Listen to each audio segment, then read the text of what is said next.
A-Level Physics English Medium, Group and Individual Online Classes. Dushan Veerasinghe.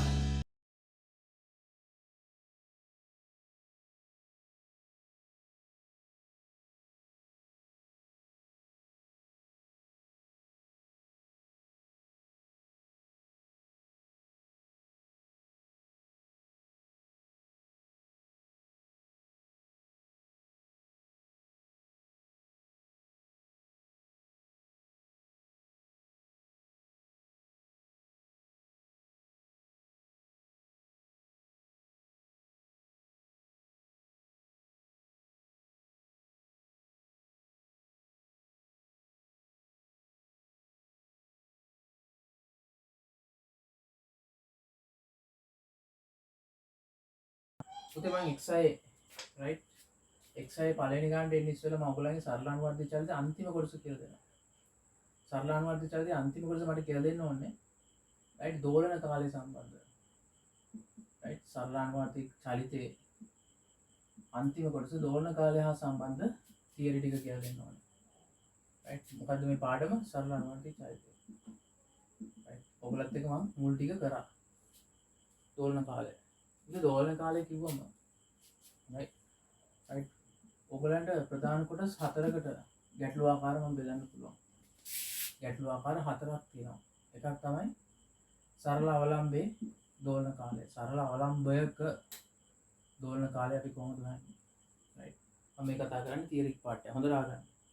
මේ සරල අවලම්බේ දිග L නම් right මේ සරල අවලම්බේ මේ තන්තුවේ දිග L නම් right දෝලන කාලය පුතේ මට ලියන්න පුළුවන් 2.5 වාරයක් වර්ගමූල L බෙදීම G කියලා. ඔක තමයි ඔයගලන්ට හම්බ වෙන පළවෙනි ගැටළු ආකාරය. ඊට පස්සේ පුතේ ඔයගලන්ට හම්බ වෙන දෙවෙනි ගැටළු ආකාරය තමයි හෙලෙක්සිය දුන්න.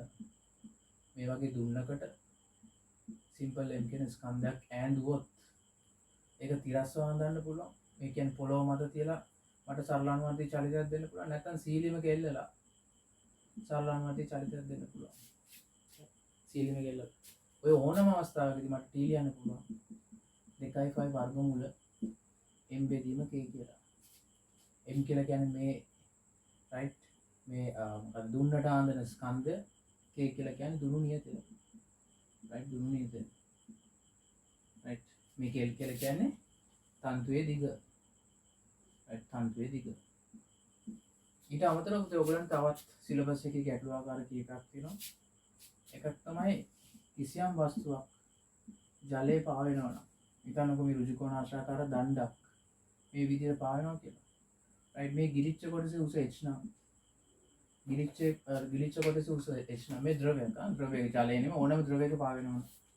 මම මේ වස්තුවට මේ වගේ right අතින් මෙහෙම තල්ලු කර චුට්ටක් පල්ලෙහාට මොකද වෙන්නේ? එයා පුතේ පහළට ඉහළට පහළට ඉහළට මොකද වෙන්නේ? සරලානුවර්ති චලිතය කියනවා. right ඉතින් පුතේ ඒ චලිතේ ආවර්ත කාලය මට ලියන්න පුළුවන් 2.5 වාරයක්. right වර්ගමූල h right h බෙදීම g h කියලා කියන්නේ ගිලී ඇති පරිමාවය උසට right h කියන්නේ ගිලී ඇති පරිමාවය උස right ගිලී ඇති පරිමාවය උස right මේවා ඔයගලට මම ඉස්සරහට ගණන් දානවා දැනට මතක තියාගන්න සමීකරණය right h කියලා කියන්නේ ගිලී ඇති පරිමාණය උස ගිලී ඇති උස බෙදීම g එන්න මේ කොටස සම්පූර්ණ උසත් නෙමෙයි නොගිලී ඇති උසත් නෙමෙයි ගිලී ඇති උස තමයි එතන ගන්න. අන්තිම ගැටළු ආකාරය තමයි ළමයි. right මේ වගේ u නලයක් තියෙනවා. right u නලයක් තියෙනවා. මේ u නලේ ඕනම ද්‍රවයක් දාලා සාමාන්‍ය ද්‍රවයක් දැම්මොත් පුතේ මේ වගේ right මේ ටික පිළිදෙනවා. මේ විදිහට පිළිදෙනවා. ඊට පස්සේ මම මේ u නලය අරගෙන පොඩ්ඩක් එක බාහුවක් මෙහෙම උස්සලා අතහැරියොත් මොකද වෙන්නේ? මෙයා මේ විදිහට මේ පැත්තටයි සරලානුවර්ති චලිතය කියනවා. right වතුර ටික මෙහෙට එනවා ආයි පල්ලෙහාට යනවා. මේ වගේ right ද්‍රවය හැට මෙහාට චලනය වෙනවා. right පුතේ උස right මේ දිග මම හිතනවා h කියලා. එතකොට මේ දිගත් h නේද? right මේ උස මම මේ දිග ගන්නවා මම b කියලා. මේ පල්ල මේ ද්‍රවයේ මේ පැත්තට තියෙන දිග ගන්නවා b කියලා. එතකොට පුතේ මේ ද්‍රව කන්දේ මුළු දිග right ද්‍රව කන්දේ මුළු දිග right මුළු දිග කැපිටල් L කියලා හිතුවොත් L සමාන වෙනව නේද h ධන b වලට. මේ h එකයි මේ h එකයි මේ b එකයි. වෙන විදිහට කිව්වොත් L සමානයි 2h ධන b.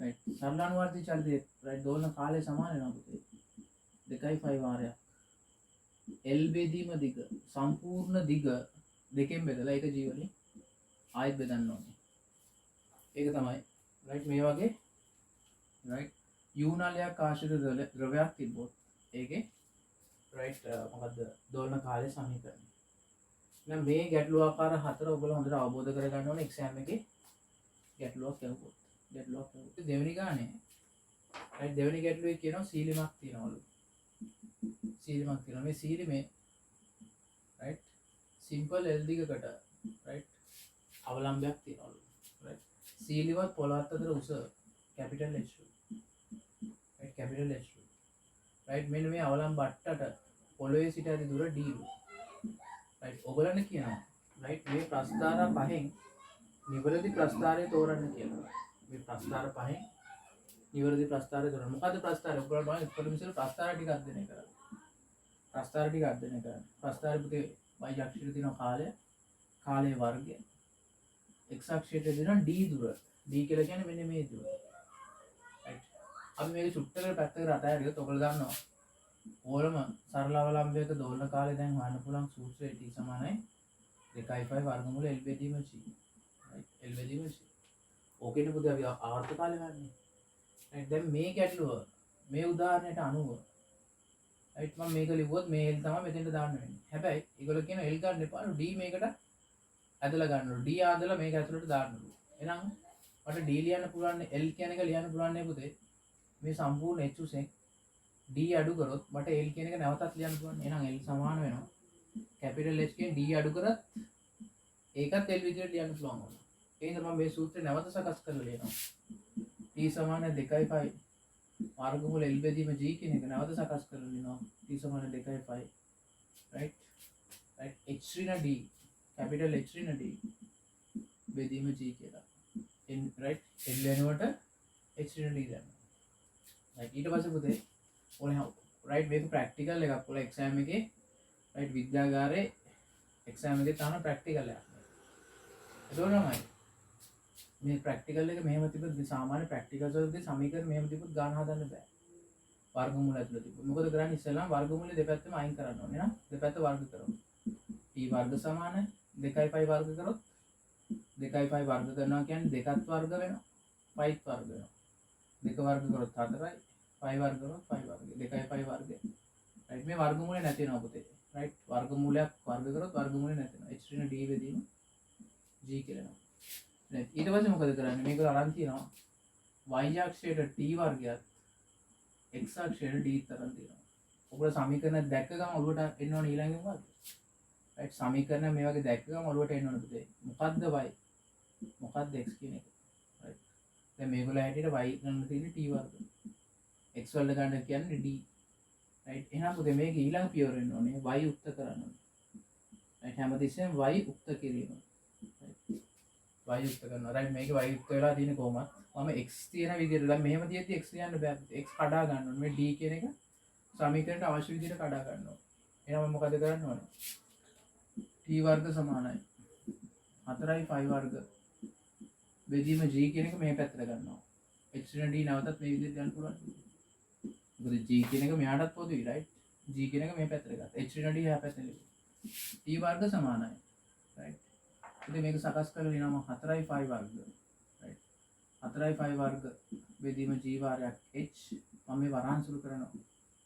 ඍණ 4යි 5 වර්ග බෙදීම g වාරයක් d කියලා right ඉතින් ඔළුවේ තියෙන්න ඕනේ x වලට d දාන්න ඕනේ ඉතින් මම මේක නැවත සකස් කරනවා ඍණ 4යි 5 වර්ග බෙදීම g වාරයක් d ධන 4යි 5 වර්ග බෙදීම h බෙදීම g හැමතිස්සෙම පුතේ right x අක්ෂයට ගන්න එක y ගාව තියෙන්න ඕනේ y ගාව y ට ඈතින් තියෙන්න බෑ y ගාවට ඇදලා ගන්නවා එතකොට මෙතන මේක y right ඍණ ලකුණක් තියෙන ඍණ mx ධන c ආකාරයේ ප්‍රස්ථාරයක් එහෙනම් පුතේ මේකේ ප්‍රස්ථාරය එන්න ඕනේ y සමාන ඍණ mx ධන c ප්‍රස්ථාරය x අක්ෂයට t වර්ගයක් right sorry y අක්ෂයට t වර්ගයත් x අක්ෂයට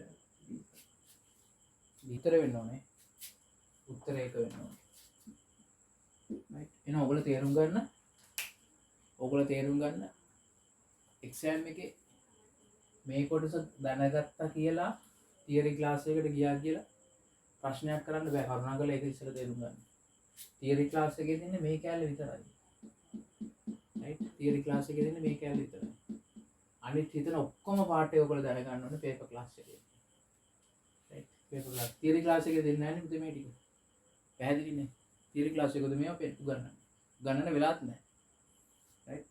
හොඳට මතක තියාගන්න. පේපර් ක්ලාස් එකේ මේ ගන්න ටික එදාම අවබෝධ කරගන්න. මේවා නැවත නැවත ලියලා. රයිට්?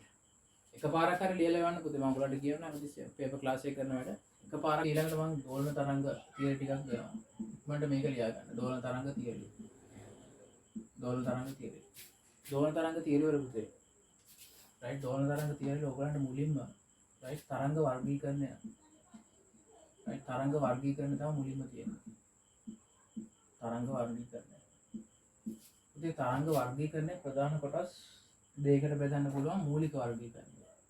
වෙන විදිහට කිව්වොත් හැඩය අනුව තරංග කොටස් දෙකකට කඩන්න පුළුවන්. ඔයගොල්ලෝ ඕලෙවල් කාලේ ඉගෙන ගත්ත එකක් තමයි තීරයක් තරංග. අනිත් එක අන්වායම තරංග. හැඩය අනුව පුතේ තරංග වර්ගීකරණය. තීරයක් තරංගයක් කියලා කියන්නේ හිතන්නකෝ මං දුන්නක් මේ වගේ තියෙනවා. ස්ප්‍රින්ග් එකක් ස්ලින්කි දුන්නක් කියලා කියන්නේ මේ වගේ ස්ප්‍රින්ග් එකක් තියෙනවා. මේ ස්ප්‍රින්ග් එකට මේ දුන්නට මම පුතේ y අක්ෂය ඔස්සේ මේ වගේ බලයක් දුන්නොත් y අක්ෂය ඔස්සේ මම බලයක් දුන්නොත් දෙපැත්තට රයිට් මේව දු රයිට් මේ තන්තු අතල එකපාරට මේව ගැසුවොත් මොකද වෙන්නේ? රයිට් මෙයා මේ විදිහට හැඩය හදාගන්න. නැත්නම් තීරයක් තරංග කියන එක මෙන්න මේ හැඩයට කියනවා තීරයක් කියලා. මූදු රැලි තියෙනවා. ජල තරංග තියෙන ඒ වගේ එකක්. රයිට්.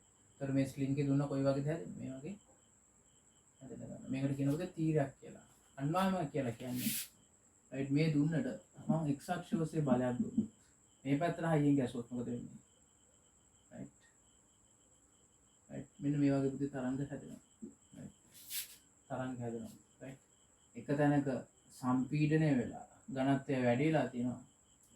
අනිත් පැත්තේ පුදු අනිත් ප්‍රදේශේ විරල විදිහට තියෙනවා.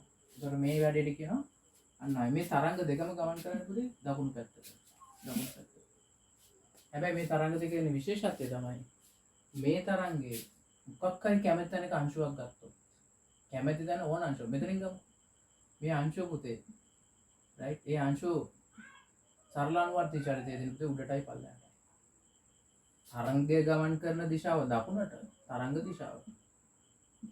රයිට් හැබැයි මේ තරංගය තුළ තියෙන ඕනම අංශුවක් ගත්තොත් ඒ අංශුව ගමන් කරන්නේ උඩටයි පල්ලෙහාට. හොඳම උදාහරණ තමයි ජල තරංගය. ජලයේ පාවෙන රබර් බෝලයක් ගන්නකො පුතේ. ජලයේ පාවෙන රබර් බෝලය ඔයගොල්ලෝ දැකලා ඇති. රබර් බෝලේ ජීවිතේට දකුණු පැත්තට යන්නේ නැහැ. උඩටයි පල්ලෙහාටයි. චලන වෙවි තියෙන එච්චරයි. රයිට්. ඇයි හේතුව? මේ අංශු ගමන් කරන පුතේ උඩටයි පල්ලෙහාටයි. තරංගය මට පේන්නේ නිකන් දකුණට ගමන් කරනවා. තරංග දිශාව හරි. නමුත් මේ තරංගයේ සරල රයිට් තරංග අංශුවක සරල අනුවර්තී චලිත දිශාව. සරල අනුවර්තී චලිත දිශාව හැමතිස්සෙම ඊතල දෙකකින් පෙන්වන්නේ. එතන මම මේ කියන්නේ මොකද්ද? තරංග අංශුවක right සරල අනුවර්තී චලිත දිශාව. right දිශාව කොයි පැත්තට තියෙන්නේ? තරංගයේ ගමන් කරන දිශාවට ලම්බකව. තරංගයේ x පැත්තට ගමන් කරනවා.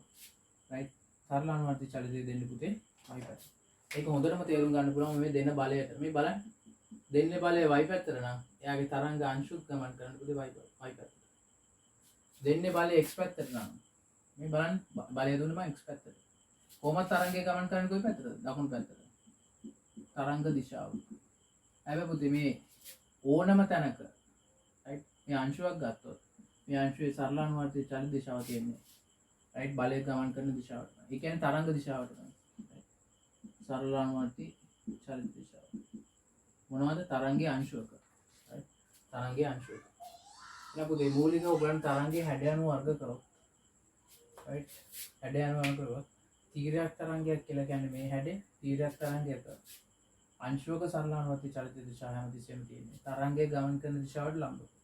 දැන් එක්සෑම් එකේ වුත් එimhe තීරයක් තරංගයක් කියලා මොකද්ද කියලා ඔයගොල්ලෝ නිකන් කියන්න එපා මෙන්න මේ හැඩයට කියලා. ඔයගොල්ලෝ කියන්න ඕනේ තරංගයේ ගමන් කරන අංශ right තරංගයේ ගමන් කරන දිශාවට ලම්බකව තරංගයේ අංශු ගමන් කරනවා නම් සරල අනුවර්ති නිකන් ගමන් කරනවා කියන්නත් බෑ සරල අනුවර්ති චලිත යෙදෙනවා නම් ඒකට තීරයක් තරංග කියලා කියනවා.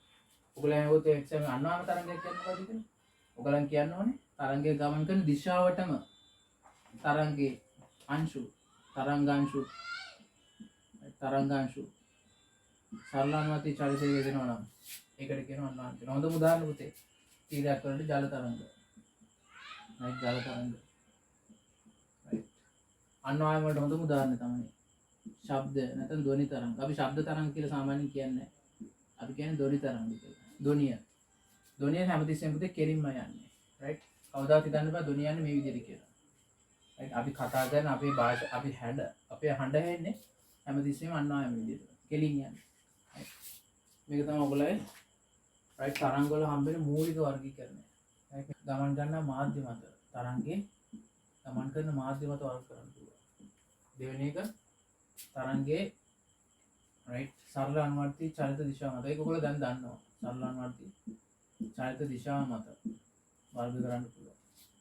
අනිත් එක තමයි ශක්ති ප්‍රගමනය මත. ශක්ති ප්‍රගමනය මත right මේ තරංග වර්ග කරන්න පුළුවන්. right මේක තමයි ප්‍රධාන වර්ගය. right right තරංග වර්ග කරන්න පුළුවන් ප්‍රධාන වර්ගීකරණය තමයි මේක. තරංග right ප්‍රධාන වර්ගීකරණය. එක්සෑම් එක ගන්න පුතේ ගොඩාක් වෙලාවට A level එක්සෑම් එකේ මෙන්න මේ වර්ග තුනෙන් තමයි එක්සෑම් එකේ ප්‍රශ්න අහන්නේ. මේ වර්ග තුන.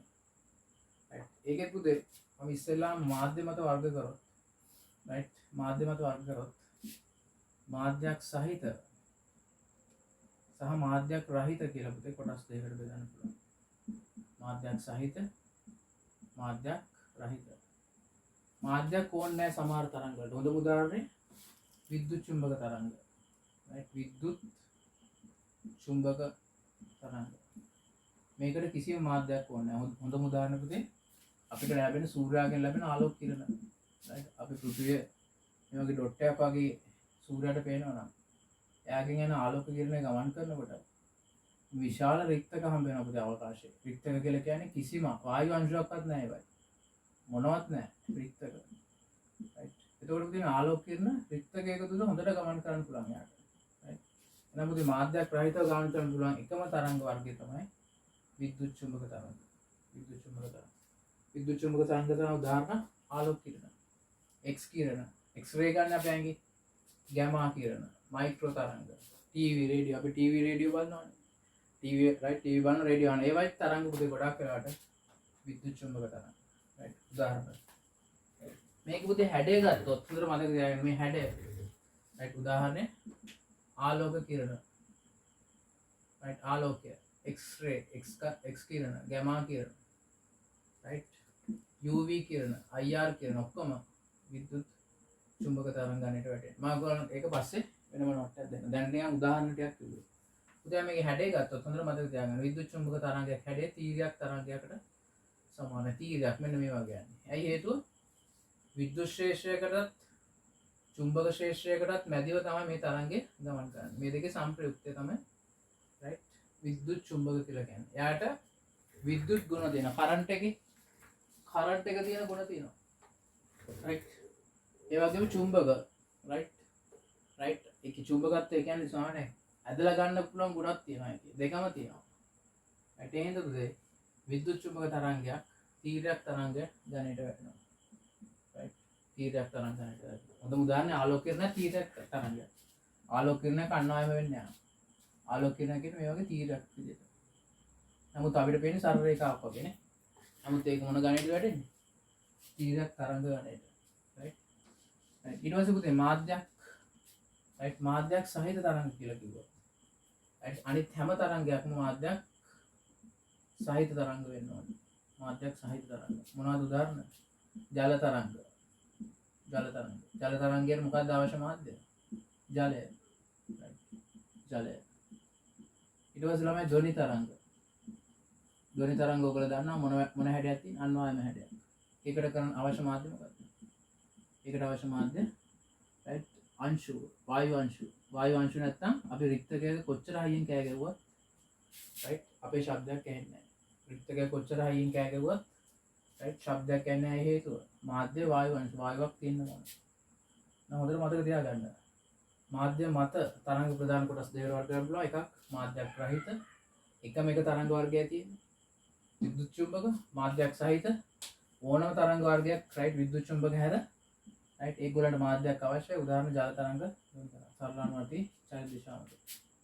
ඔයගොල්ලෝ ඒක දන්නවා රයිට්. සරලානුවර්ති චලිත දිශාව මත තීරයක් තරංග අනිත් එක නාම තරංග.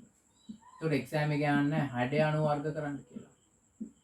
රයිට් එක්සෑම් එකේ යන්නේ ඕලෙවල් කාලේ වගේ හැඩය අණු ඔයගොල්ලෝ තරංග වර්ග කරන්න කියලා. ඔයගොල්ලෝ කෙලින්ම ආන එක්සෑම් එකේ සරලානුවර්ති චලිත දිශාව මත කොහොමද ඔයගොල්ලෝ තරංග දෙක වර්ග කරන්නේ? ඒතර ආ කියන්නේ තීරයක් සහ අන්නාම කියලා.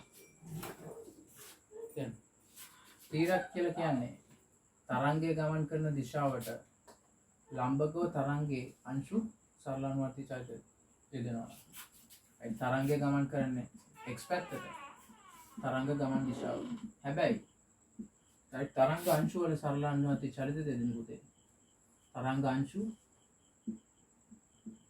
වල සරලානුවර්ති චලිත දිශාව තියෙන්නේ ලම්බකව. මෙයා x පැත්තට.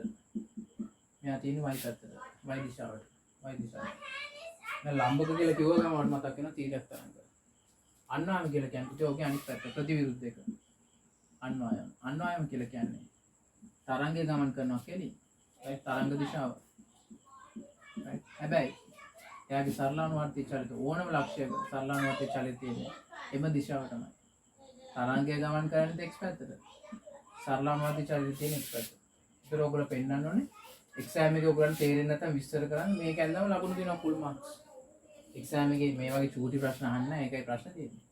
රයිට්. එතකොට පුතේ ඔයගොල්ලෝ ඕල් එක්සෑම් එකේ ස්කෝල් එක්සෑම් එකේ આવොත් ඔයාලා බය නැතුව මේ ටික දුන්නා නම් ඇති. රයිට්. තරංගයේ රයිට් සරලානුවර්ති චලිත දිශාව තරංගයේ අංශු වල රයිට් එම පැත්තටම තියෙනවා පුතේ. ඒක කියනවා අන්වායම තරංගය. ඕක තමයි අපිට හම්බෙන්නේ දෙවෙනි වර්ගීකරණය. ශක්ති ප්‍රගමනය මත පුතේ. මෙන්න මේකෙන් තමයි මේකෙන් ගොඩක් එක්සෑම් එකේ ප්‍රශ්න අහනවා. ශක්ති ප්‍රගමනය මත. පුතේ ශක්ති ප්‍රගමනය මතත් මට තරංග වර්ගීකරන්න පුළුවන් දෙකකට. එකක් ප්‍රගමන තරංග. රයිට්. අනිත් එක ස්ථාවර තරංග. ස්ථාවර තරංග. රයිට්. ස්ථාවර තරංග. මොකද්ද ප්‍රගමන තරංග කියලා කියන්නේ? රයිට්. කිසියම් වස්තුවක් අපි හිතමු වතුරට ගල් කැටයක් ගහුවම මොකද වෙන්නේ? ජලාංශ මේ වගේ තියෙනවා. නැත්නම් මූදුර වල ගත්තොත් මොකද වෙන්නේ? දිගට මෙයාට සීමාවක් නැතුව දිගටම ගමන් කරනවා. සීමාවක් රහිතව ගමන් කරනවා. ඒ ස්ථාවර තරංගයක්. අපි හිතමු ගිටාර එකක ගිටාර එක තන්තුවක් ගත්තොත් ඒ ගිටාර එකේ තන්තුව ඇත්තටම තියෙන ගිටාර එකේ රයිට් දිගට විතරයි නේද? ඊට වඩා එහාට යන්න පුළුවන්ද? බෑ. රයිට් ඊට වඩා එහාට යන්න බෑ. ඒතකොට මේ ගිටාර එක තන්තුවක් ගත්තොත් ඒ තන්තුව තරංගයක් හට ගන්න මෙන්න මේ වගේ. මෙන්න මේ තරංග වලට කියනකොට ස්ථාවර තරංග කියලා. ඇයි මේ දෙකේ වෙනස මොකද්ද? මෙයා පුතේ එක්තරා තැනකට සීමා වෙලා නැහැ. කැමැති විදිහට ගමන් කරන්න පුළුවන්. රයිට්. සීමා රහිතව ගමන් කරනවා. සීමා රහිතව ශක්තිය ප්‍රගමනය වෙනවා. ශක්තිය ගමන් කරනවා. ප්‍රගමනය කියන්නේ ගමන් කරනවා. ශක්තිය ප්‍රගමනය වෙනවා. රයිට්. ඒතකොට පුතේ ස්ථාවර තරංගයක් කියලා කියන්නේ එයාට සීමාවක් සහිතයි. සීමා සහිතයි. එයා මේ රයිට් දෙකට විතර රයිට් මේ ලක්ෂ දෙකට විතරයි එයාගේ තරංගයේ විහිදෙන. ඊට වඩා එහාට යන්න බෑ. රයිට්. එතකොට ඔයගොල්ලෝ මේ තරංගයේ හැඩය මොකක්ද? අපි මේක දැකලා නැහැ මේ වගේ හැඩයක්. පුතේ මේ හැඩය කියලා කියන්නේ තීරයක් තරංගයේ හැඩයමයි. රයිට්. උදාහරණයක් තීරයක් තරංගයක් මම මේ විදිහට අඳුනොත් ඔයගොල්ලෝ රයිට් රබර් පටයක් ගන්න පුතේ. රබර් පටේ මේ වගේ රයිට් බලයක් ඇදුවොත් මොකද වෙන්නේ? රයිට් මේ වගේ හැඩයට කම්පන වෙනවා. මේ වගේ හැඩයට කම්පන වෙනවා. පුතේ ඒකත් මම මේ වගේ තරංගේ උඩටයි යටට දෙකටම හිටින්න හැදුවා. මම මෙන්න මේ තරංගයේ හරි අඩක් ගත්තොත් මේ සම්පූර්ණ තරංගය ලැම්ඩා පුතේ. එයාගෙන් භාගයක් ගත්තොත් මේ තියෙන තරංගෙන් භාගයක් නේ. රයිට්. ඒතකොට ඔයගොල්ලෝ අහුවොත් මේ මොකක්ද තරංගයේ හැඩය කියලා තීරයක් තරංගය. මේ තීරයක් තරංගය. ඒතකොට මේ ගිටාර එකක රයිට් මේ ගිටාර එකක පුතේ තන්තුවක ඇති වෙන ස්ථාවර තරංගයක්. නැත්තම් අපි ගන්නමුද ඕගන් නලයක්. ඕගන් නලයක් කියලා කියන්නේ ඕගන් එක තියෙන්නේ. රයිට්. ඕගන් එකේ පුතේ ඇතුලේ තියෙන මේ වගේ කෙලවරක් වැසූ නල. ඕගන් නල කියලා ඔකට කියනවා. මේ ඕගන් නලෙත් පුතේ හැදෙන්නේ මේ වගේ වායු කම්පන වෙලා වායු අංශු කම්පන වෙලා. මෙන්න මේ වගේ හැඩයක් හදා ගන්න. මේකත් පුතේ තීරයක් තරංගයක්. ඒක කොහොමද වෙන්නේ? මේ සම්පූර්ණ තරංගෙන් කාලක් ගත්තොත් මේ සම්පූර්ණ තරංගෙන් කාලක් ගත්තොත් ඒක තීරයක් තරංග ගණයට වැටෙනවා. සෝරි ස්ථාවර තරංග ගණයට වැටෙන හැඩය තීරයක්. මේ දෙක හැඩ දෙකම තීරයක් පුතේ. right මේකත් තීරයක් තරංගය මේකත් තීරයක් තරංගය. right තීරයක් තරංගය තමයි හැඩය. right ප්‍රධාන වර්ගීකරණයට අයිති ස්ථාවරයි හේතුව. මෙයා සීමා සහිතයි පුතේ. මේ right මේ තරංග ගමන් කරන එක්තරා සීමාවකට විතරයි. මේ තන්තුවේ දිගට මේ නලයේ දිගට right සීමා සහිත තරංග වල පුතේ. right අපි කියනවා right ස්ථාවර තරංග කියලා. තරංග අනිත් එක ස්ථාවර තරංග. right ස්ථාවර තරංග. පුතේ මේකේ තියෙන එක වැදගත්කමක් තමයි අපි සාමාන්‍ය ප්‍රගමන තරංගයම මෙහෙමනේ අඳින්නේ. right මේ වගේ යනවා. දිගටම යනවා. right සීමාවක් නැහැ. right සීමාවක් නැහැ. right පුතේ මේ එක්තරා මොහොතකදී මේ තරංගය අපිට මේ පේන විදිය right මේකට මහ ප්‍රාණ වලින් කියන තරංග ආකෘතිය කියලා. තරංග ආකෘතිය කියලා. right එක්තරා මොහොතක අපි ෆොටෝ එකක් ගත්තොත් අපිට මේ තරංගේ පේන විදිය තරංග ආකෘතිය කියලා කියනවා. පුතේ මේ තරංගය හේවත් තරංග ආකෘතිය තරංගය කියලා මතක තියාගන්න. ඔයගොල්ලන්ට මේක තේරෙන්නේ නැත්තම් right මේ තරංගය right එක්තරා මොකද ඔහම තිබ්බට පුතේ නිකන් ඉන්නේ නැහැ. දිගින් දිගට මොකද වෙන්නේ? රැල්ල මේ වගේ යනවා. මුදු රැල්ල කියලා හිතන්නකෝ. මුදු රැල්ල නිකන් එක තැන මෙහෙම තියවද? නෑනේ. ටිකක් වෙලා තියෙදි මෙතන. තව ටිකක් වෙලා තියෙදි මෙතන. right ওই විදිහට මොකද වෙන්නේ පුතේ? එක දිගට මොකද වෙන්නේ? එයා චලනය වෙන ගන්නවා. එහෙනම් පුතේ මම කියන්න ගන්නේ මොකක්ද දන්නවද? right ප්‍රගමන තරංගයක sorry ප්‍රගමන තරංගයක ඕනම ස්ථානයක ඕනම ලක්ෂයක sorry විස්තරය සමානයි පුතේ. විස්තරය සමානයි. right හැම ලක්ෂයකම පුතේ බලන්න මේ ලක්ෂයේදී මෙතන විස්තරය. මේ ලක්ෂයේ මේ විස්තරය. මේ ලක්ෂයේ මේ විස්තරය. right විස්තරය වෙනස් වෙන්නේ නැහැ පුතේ. ඇයි හේතුව? මේ තරංගාකෘතිය එක තැන තියෙන්නේ නැහැ. හැමතිස්සෙම චලනය වෙමින් යන්නේ. එහෙනම් මේක right මේකෙන් ගත්ත පුළුවන් පළවෙනි පොයින්ට් එක තමයි right සෑම ලක්ෂයකම විස්තරය සමාන වේ. සෑම ලක්ෂයකම විස්තරය සමාන වේ. right විස්තරය සමාන වේ. නමුත් ස්ථාවර තරංගයකදී ඔකේ ප්‍රතිවිරුද්ධ වැඩි වෙන්නේ. ඇයි ස්ථාවර තරංගයක එහෙම වෙන්නේ? මම උදාහරණ ගිටාරයක තන්තුවක් ගන්නවා. right ඒ තන්තුවේ පුතේ මේ ලක්ෂයේදී විස්තරය මෙච්චරයි. මේ ලක්ෂයට එනකොට විස්තරය මෙච්චරයි. මේ ලක්ෂයට right එනකොට විස්තරය. එහෙනම් පුතේ අංශුවෙන් අංශුවට විස්තරය මොකද වෙන්නේ? වෙනස් වීමට භාජනය වෙනවා. right වෙනස් වෙන්න ගන්නවා. එහෙනම් හොඳට මතක තියාගන්න. ස්ථාවර තරංගයක පුතේ මේකත් තරංග ආකෘතිය කියලා කියනවා. තරංග ආකෘතිය right ස්ථානෙන් පීඨුවෙන් පීඨුවට මොකද වෙන්නේ? විස්තර වෙනස් වෙනවා. නම් අංශුවල right විස්තර වෙනස් වේ. right විස්තර වෙනස් වේ. right ඔක තමයි මේ දෙන්න තියෙන ප්‍රධාන මූලික වෙනස්කම. දෙවෙනි එක තමයි පුතේ. දෙවෙනි පොයින්ට් එක තමයි right මෙයාගේ පුතේ මේ තරංගෙම එකක් මෙහෙම නිකන් යනතොත් අනුයාත ශීර්ෂ දෙකක්. ශීර්ෂ කියලා කියන්නේ පුතේ මේ තරංගේ උඩම තියෙන ලක්ෂ වලට. right අනුයාත නිම්න දෙකක්. නිම්න කියලා කියන්නේ මේ තරංගේ යටම තියෙන ලක්ෂ වලට. නැත්තම් එකම පීඨුමේ තියෙන right right කලාවක. පුතේ කලාව කියලා කියන්නේ මොකක්ද? ඔක්කොටම ඉතල කලාව ගන්නවත් ඕනේ. right කලාව ගන්නවත් ඕනේ. right නෝට් එක කියන්නේ මේ හැම ලක්ෂයකම විස්තර එකිනෙකට සමානයි ප්‍රගමන. ස්ථාවරවල හැම ලක්ෂයකම විස්තර එකිනෙකට වෙනස්. මේකට කියන විශේෂ නමක් කිව්වා එක්සෑම් එකේ බොරුවට කියලා ඔයගොල්ලන්ට බය කරන්න දුර තරංග ආකෘතිය කියලා. තරංග ආකෘතිය කියන්නේ මේ එක්තරා මොහොතක තරංගයේ පේන විදිය. ඒක ඔයගොල්ලෝ කියන තරංග ආකෘතිය කියලා. හරිපා ශීර්ෂ කියලා.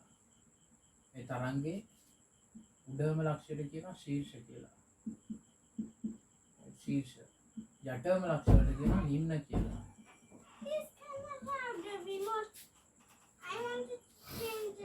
නිම්න. මේවට කියනවා නිම්න කියලා. ඊට අමතරව right නිම්න කියලා කියනවා. ඊට අමතරව පුතේ right ඊට අමතරව මෙන්න මේවට කියනොත් එකම කලාව පීඨ ලක්ෂ කියලා. එකම කලාව. මොකද්ද පුතේ කලාව කියලා කියන්නේ? කලාව කියලා කියන්නේ මෙන්න මේකට. right කිසියම් තරංගයක් අඳිනවා. ඒ තරංගයට light ළඟම අඳ ගන්නවා sin ප්‍රස්ථාරය. right මොකද්ද මේ අඳිනවා? සයින් ප්‍රස්ථාරය. right සයින් ප්‍රස්ථාරය. මේ තමයි තරංග ප්‍රස්ථාරය. හිතන්න පුතේ මේ සයින් ප්‍රස්ථාරය මෙතෙන්ට කියන කෝණය අංශක 0යි කියලා. මේ කෝණයට කියන අංශක 90 කෝණය කියලා. මේ කෝණයට කියන අංශක 180 කෝණය කියලා. මේ කෝණයට කියන 270 කියලා. මේ කෝණයට කියන 360 කියලා. ඔය ආදී වශයෙන් 90 එකතු වෙවි කෝණ වෙනස් වෙනවා. 90 වෙනස් වෙනවා. හිතන්න පුතේ මේ 90ට අදාළ නැත්නම් බිඳුවට අදාළ මෙතන ලක්ෂ්‍ය A කියලා හිතන්න. right 90ට අදාළ ලක්ෂ්‍ය B කියලා හිතන්න. එතකොට පුතේ A right A අංශුවේ කලාව කියලා කියන්නේ right කලාව කියලා කියන්නේ කෝණය කියන එකට. A අංශුවට අනුරූප සයින් කෝණය කීයද? 0යි. නෑ A හි කලාව කීයද? 0යි. right B හි කලාව කියලා කිව්වොත් මොකද ඔයාලට මතක් වෙන්නේ? B අංශුවට අනුරූප කෝණය 90යි. එහෙනම් B හි කලාව කියලා කියන්නේ අංශක 90යි. නම් පුතේ මේ කලාව කියන්නේ 아무තු මගුලක් නෙමෙයි. කලාව කියලා කියන්නේ right තරංගයක අංශුවට අනුරූප සයින් ප්‍රස්ථාරයේ කෝණයට කියනවා කලාව කියලා. කලාව කියලා. like උදාහරණයක් පුතේ දැන් බලන්න මේ මෙතනදී මේ කලාව අපි අංශක 30යි කියලා හිතමු. right මේ තරංගයේ සාමාන්‍ය සයින් ප්‍රස්ථාරය පුතේ මේ හරිය තියෙන අංශක 30. right 30. මෙතන 30යි කියලා හිතන්නකො මේ තරංගය ඉවර වෙන්නේ කොහෙන්ද? මෙතනින්. තරංගය ඉවර වෙන්නේ මෙතනින්. ආයෙත් අලුත් තරංගයක් පටන් ගන්නවා මෙතන. ඒතකොට පුතේ මේක ආයෙත් අලුත් තරංගයේ මෙතන කලාව අංශක 30යි. එතකොට මේවට කියනවා අනුයාත right අනුයාත එකම කලාව ඇති ලක්ෂ්‍ය කියලා. අනුයාත එකම කලාවේ පිහිටි ලක්ෂ්‍ය. right එකම කලාව බලන්න අංශක 30 නම් අංශක 30යි. right අනුයාත එකම කලාවේ පිහිටි ලක්ෂ්‍ය දෙකක් අතර දුරට කියනවා ලැම්ඩා කියලා. අනුයාත ශීර්ෂ දෙකක් අතර දුරට කියනවා ලැම්ඩා කියලා. අනුයාත නිම්න දෙකක් අතර දුරට කියනවා ලැම්ඩා කියලා. මේ එක්සෑම් එකේ ඔයාලා හදිසියක්. එක්සෑම් එකේ ජීවිතේ දාන්නේ ලැම්ඩා විස්තර කරන්න කියලා ඕලෙවල් කාලේ වගේ. right හැබැයි MCQ වල පටලවලා අහන්න පුළුවන්. වගන්ති ප්‍රශ්න වලට. right MCQ වල වගන්ති ප්‍රශ්න වලට අහන්න පුළුවන්. ඒතර හොඳට මතක තියාගන්න මොකද්ද ලැම්ඩා එකක් කියලා කියන්නේ? තරංග ආයමයක් කියන්නේ මේ තරංගයේ දිගට. තරංගයක දිග කොහොමද හොයන්නේ? ශීර්ෂ දෙක අනුයාත වෙන්න ඕනේ. අනුයාත කියලා කියන්නේ එක ළඟ. නැතුව මේ ඈත තියෙන දෙකක් නෙමෙයි. එක ළඟ. අනුයාත ශීර්ෂ දෙකක් අතර හෝ අනුයාත නිම්න දෙකක් අතර හෝ එකම කලාවේ පිහිටි ලක්ෂ දෙකක් අතර. ඔබ දන්නවා දැන් කලාව කියන්නේ මොකද්ද කියලා? එකම කලාවේ පිහිටි ලක්ෂ දෙකක් අතර දුරට කියනවා පුතේ ලැම්ඩා කියලා. right ලැම්ඩා කියලා. නමුත් ස්ථාවර තරංගයට આવොත් right ස්ථාවර තරංගයට આવොත් පුතේ right මෙන්න මේවට කියනවා පුතේ නිෂ්පන්ද කියලා. right නිෂ්පන්ද කියලා කියන්නේ මේ විස්තරයේ බිඳුවයි. බලන්න මේ උසක් නැහැ මෙතනට. right නිෂ්පන්ද. මේ කොන් දෙකට කියනවා නිෂ්පන්ද කියලා. මේ මැද වැඩිම right විස්තරය වැඩි බලන්න මේ x අක්ෂයේ ඉඳලා මට මෙතෙන් යන්න පුළුවන් දුර උඩරිම ගිහිලා තියෙනවා. මේකට කියනවා පුතේ ප්‍රශ්පන්ද කියලා. right නිෂ්පන්දය සාමාන්‍යයෙන් අපි ඉන් වලින් සංකේත කරන නෝඩ් එකක් කියලා කියනවා. ප්‍රශ්පන්ද ඇන්ටි නෝඩ් එකක්. ඒ සමහරට right papers වල දෙන්නෙම නිෂ්පන්දයක් n වලින් නම් කරන්න ප්‍රශ්පන්දය a වලින් නම් කරන්න කියලා ඒගොල්ලෝ දෙන ඉඳ බය වෙන්න එපා. මේවට අකුරු මතක නැහැ කියන එක. right එතකොට පුතේ අනුයාත නිෂ්පන්ද දෙකක් අතර දුර මොකක් වෙන්න ඕනද? අනුයාත නිෂ්පන්ද දෙකක් අතර දුර පුතේ තරංගාමය හරිය අඩක් වෙන්න ඕනේ. ඒ හේතුව මම ඔයගලන්ට කිව්වා තරංගය ඇඳලා පෙන්නුවා. මේක තමයි තරංගය ලැම්ඩා. එයාගෙන් කොච්චරද දැන් තියෙන්නේ? right ලැම්ඩා වේදීම දෙකක්. එහෙනම් එක්සෑම් එකේ කිව්වොත් එම අනුයාත නිෂ්පන්ද දෙකක් අතර හෝ අනුයාත ප්‍රශ්පන්ද දෙකක් අතර දුරට කියන්න පුළුවන් තරංගාමයෙන් හරිය අඩක් කියලා. right මේක කියන්නේ මුලින්ම සම්පූර්ණ එක තරංගායමය. මේක කියන්නේ පුතේ තරංගායමෙන් හරිය අඩක් කියලා. ඒතර ඔයගොල්ලෝ ලියන්න ඕනේ මෙතන අනුයාත right නිෂ්පන්ද දෙකක් අතර හෝ අනුයාත ප්‍රශ්පන්ද දෙකක් අතර දුර right මුළු තරංගායමෙන් අඩක් කියලා ලියන්න ඕනේ.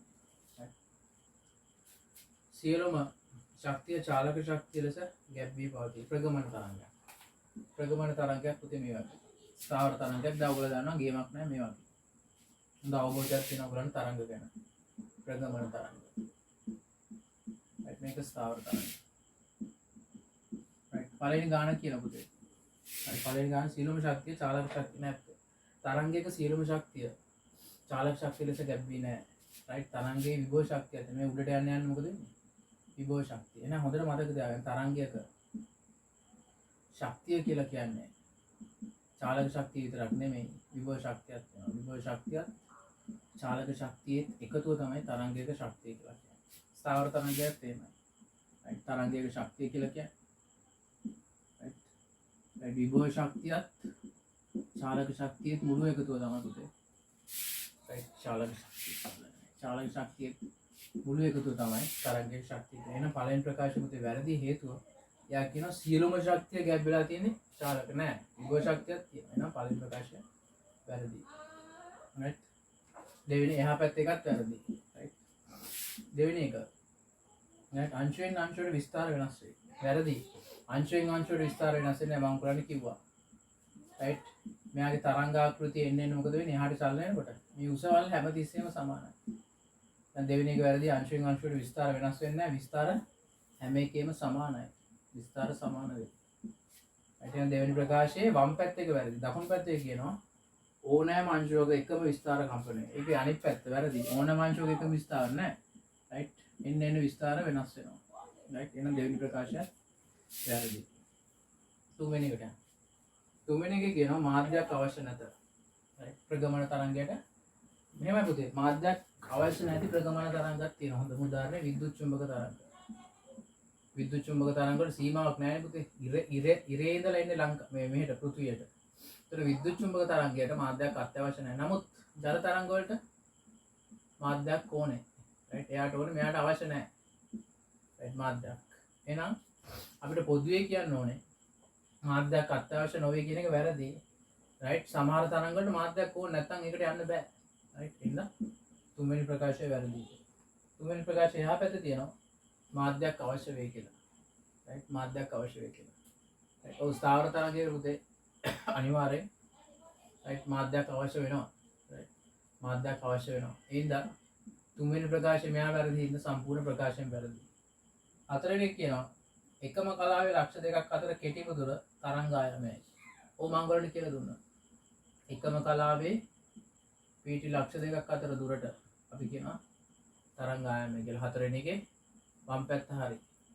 හතරවෙනි දකුණු පැත්ත ගන්නවා අනුයාත ප්‍රශ්පන්ද හෝ නිෂ්පන්ද දෙකක් අතර දුර තරංග ආයාමයෙන් අඩකි. ඔව්. right මම ඔයගොල්ලන්ට කිව්වා මේ වගේ ස්ථාවර තරංගයක් තිබ්බොත් අනුයාත නිෂ්පන්ද දෙකක් අතර දුර ලැම්ඩා බෙදීම 2යි. අනුයාත ප්‍රශ්පන්ද දෙකක් අතර දුර ලැම්ඩා බෙදීම 2යි. නමුත් හතරවෙනි ප්‍රකාශය හරි. හතරවෙනි ප්‍රකාශය හරි. පස්වෙනි ප්‍රකාශය පහේ කියන ඝන හෝ ද්‍රව මාධ්‍ය වලින් right පමණක් ඇති. වැරදිනේ පුතේ. විද්‍යුත් චුම්බක තරංග නම් වායු මාධ්‍යනුත් ඇති වෙනවා. right එහෙනම් පස්වෙනි ප්‍රකාශය වැරදි. වායු මාධ්‍ය වල පමණක් ඇති නෑනේ. වායු මාධ්‍ය නෙමෙයි. දැන් ගිටාර් එකක තන්තුවක් ගත්තොත් ඝන මාධ්‍ය. ඉතින් පස්වෙනි ප්‍රකාශය දෙක right වැරදි. අපේ උත්තරේ 4 වෙන්න ඕනේ. 4 වෙනි උත්තරේ. right එහෙනම් පළවෙනි ගානේ උත්තරේ 4. ආයතනින්ද ආයත මේ තියෙන එකම right රූපේ දැක්කේ මාධ්‍යකස ප්‍රගමන අන්වායම තරංගයේ ආකෘතිය පහසඳ ප්‍රකාශ බලන්න. right තීරයක් හෝ අන්වායම ඕනම තරංගයක් පුතේ මේ වගේ right ආකෘතියකින් අඳින්න පුළුවන්. right ඉතින් පුතේ right ඒකේ දීලා තියෙන ලක්ෂ ටිකක් A B C මෙතන D මේ D එක මෙතන දාලා E F පුතේ තියරි එක පොඩ්ඩක් වෙනස් කරගන්න. අන්වායම තීරයක් තරංග කියලා ඒ ප්‍රශ්නේ උත්තරේ වෙනස් කරගන්න. ප්‍රශ්නේ වෙනස මේ තීරයක් තරංගයේ ආකෘතියක්. තීරයක් තරංගයක ආකෘතියක්. එතකොට පුතේ ඇත්තට මේ තියෙන්නේ තරංගයේ අංශවල විස්ථාපන පිහිටීම. අංශවල විස්ථාපන පිහිටීම. right විස්ථාපන පිහිටීම. එක්සෑම් එකේ සමහර වෙලාවට අහනවා මේ අංශවල පීඩන පිහිටීම අඳින්න කියලා. මේක ඉස්සරහ මේ ටික නම් කරන්න. මෙයා A මෙයා B right මෙයා C මේක D මේක E මේක F right පුතේ පීඩන පිහිටීමක් අඳිනා මේ තියරි එක ඔයගොල්ලෝ දැනගන්න ඕනේ. මේ තියරි මොකක්ද තියරි එක right ඕගන් නලයක් ගත්තොත් පුතේ ඕගන් නලයක් කියලා කියන්නේ එක් කෙලවරක් වැසු වීදුරු නලයකට කියන ඕගන් නලයක්. මේ ඕගන් නලේ right මේ right වායු අංශ වල විස්ථාපන පිහිටීම මෙහෙමයි. වායු අංශ වල විස්ථාපන පිහිටීම. වායු අංශ වල විස්ථාපන පිහිටීම. right මෙන්න මේ වගේ තමයි තියෙන්නේ. එක්සෑම් එක ගන්න පුතේ මෙයාගේ right පීඩන පිහිටීම අඳින්න කියලා. පීඩනය කොහොමද වෙනස් වෙන්නේ? පීඩනය පුතේ ඔගේ අනිත් පැත්ත. right පීඩන පීඩම නැත්නම් පීඩන විචලනය. right පීඩන විචලනය පුතේ මෙන්න මේ වගේ පෙන්නන්නේ. නෝ ඔයගලන්ට අවබෝධයි. වායු අංශවක පුතේ විස්ථාපනය අඩුම වෙනකොට බලන්න මෙතන විස්ථාපනය බිඳුවයි. මෙතන විස්ථාපන උපරිමයි. මේ බලන්න මේ ඉර ඉඳලා මේ ඉර ළඟ ඉඳලා මෙතෙන්ට තියෙන දුර උපරිමයි. මෙතන අවමයි. විස්ථාපනයේ අවම වෙනකොට ඔයගලන්ට පේනවා පීඩනය උපරිම වෙනවා කියලා. මේ පීඩනය උපරිම. ඒ වගේම විස්ථාපනයේ උපරිම වෙනකොට පීඩනය මෙතන අවම වෙනවා. ඇයි හේතුව පුතේ? සාමාන්‍ය මේ නලය ඇතුලේ වායු අංශ ගොඩාක් ඇතුලේ පිරලා තියෙනවා. රයිට්. වායු අංශ ගොඩාක් පිරලා තියෙනවා නම් ඒකේ තේරුම ඒකේ පීඩනය මේ අඩිය පීඩනය වැඩි කියන එක. අඩිය පීඩනය වැඩි කියන එක. රයිට්. නමුත් ඒවයි විස්තරය නැත්නම් විස්ථාපනය පුතේ හරිම අඩුයි. හැබැයි අඩිය පීඩනය මොකද උපරිම වෙලා තියෙනවා. හරි එන ඔයගලන්ට සෑන් රයිට් පැහැදිලි මොකද නෝට් එක. රයිට් විස්ථාපනයයි පීඩනයයි ප්‍රතිලෝම සමානුපාතිකයක් තියෙනවා. රයිට් විස්ථාපන විචලනය රයිට් ප්‍රතිලෝම සමානුපාතිකයි පීඩන විචලනයට. රයිට් පීඩන විචලනයට. පීඩන විචලන ප්‍රතිලෝම. ඒ කියන්නේ විස්ථාපනය අවම වෙනකොට පීඩන උපරිම වෙනවා. රයිට් විස්ථාපනය උපරිම වෙනකොට පීඩන අවම වෙනවා. රයිට් ඔකට විස්ථාපන විචලනය තමයි මේ යන්නේ. විස්ථාපන විචලනය. එතන ඔයගොල්ලෝ දන්නවා මෙයාගේ පීඩන විචලනයක් අනගෙන විදිය. පීඩන විචලන. කොහොමද පීඩන විචලන අන්නේ? විස්ථාපන අඩුම වෙනකොට පීඩනය වැඩි.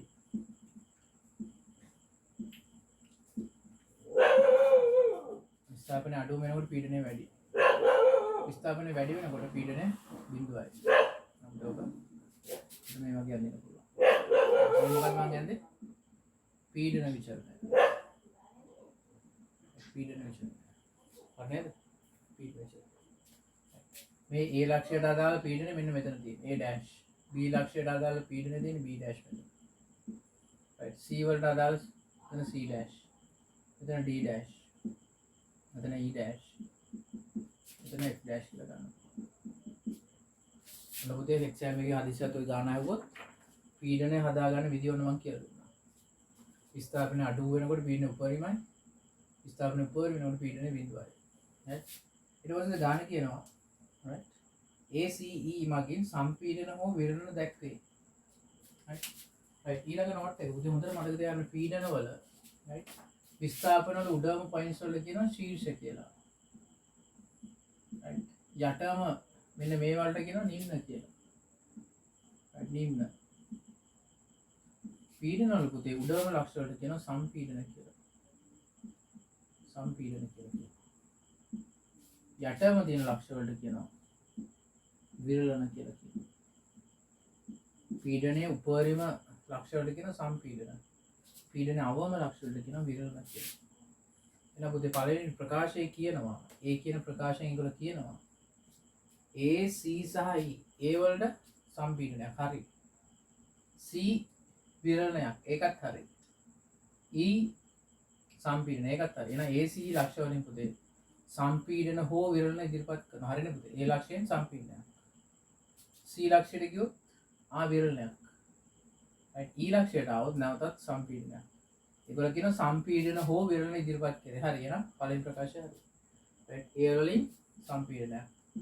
right C වලින් විරලනයක්. E වලින් නැවත සම්පීඩනයක්. එහෙනම් පළවෙනි ප්‍රකාශය නිවැරදි. B ප්‍රකාශයට B ප්‍රකාශයේ කියනවා B යනු මාධ්‍යයේ පීඩන අවම ස්ථානයකි. B කියන right යනු මාධ්‍යයේ පීඩනය අවම වෙන්නේ නැහැ. පීඩන බිඳුව වෙනවා. පීඩන අවම වෙන්නේ පුතේ විරලන වලින්. පීඩනය අවම වෙන්නේ විරලන වලින්. පීඩනය අවම වන්නේ විරලන වලදී. right විරලන වලදී. එහෙනම් පුතේ B ප්‍රකාශය වැරදි. B ප්‍රකාශය තාම අඩු වෙලා නැහැ. අඩු වෙන්න හදනවා තාම. right යටටම ගිහලා නැහැ. දැන් B එක වැරදි. C එකේ කියනවා මේ දක්වා ඇති සෑම අංශයක කම්පන විස්තර සමාන වේ. ඔව් පුතේ ප්‍රගමන තරංගයක හැම තැනම කම්පන විස්තර එකමයි. C කියන එකත් හරි. එනිසා හතරේ A සහ C සත්‍ය උත්තරේ 3 වෙන්න ඕනේ. right හතරේ උත්තරේ 3 වෙන්න ඕනේ. ස්ක්‍රීන්ෂොට් එක ගන්නවයි.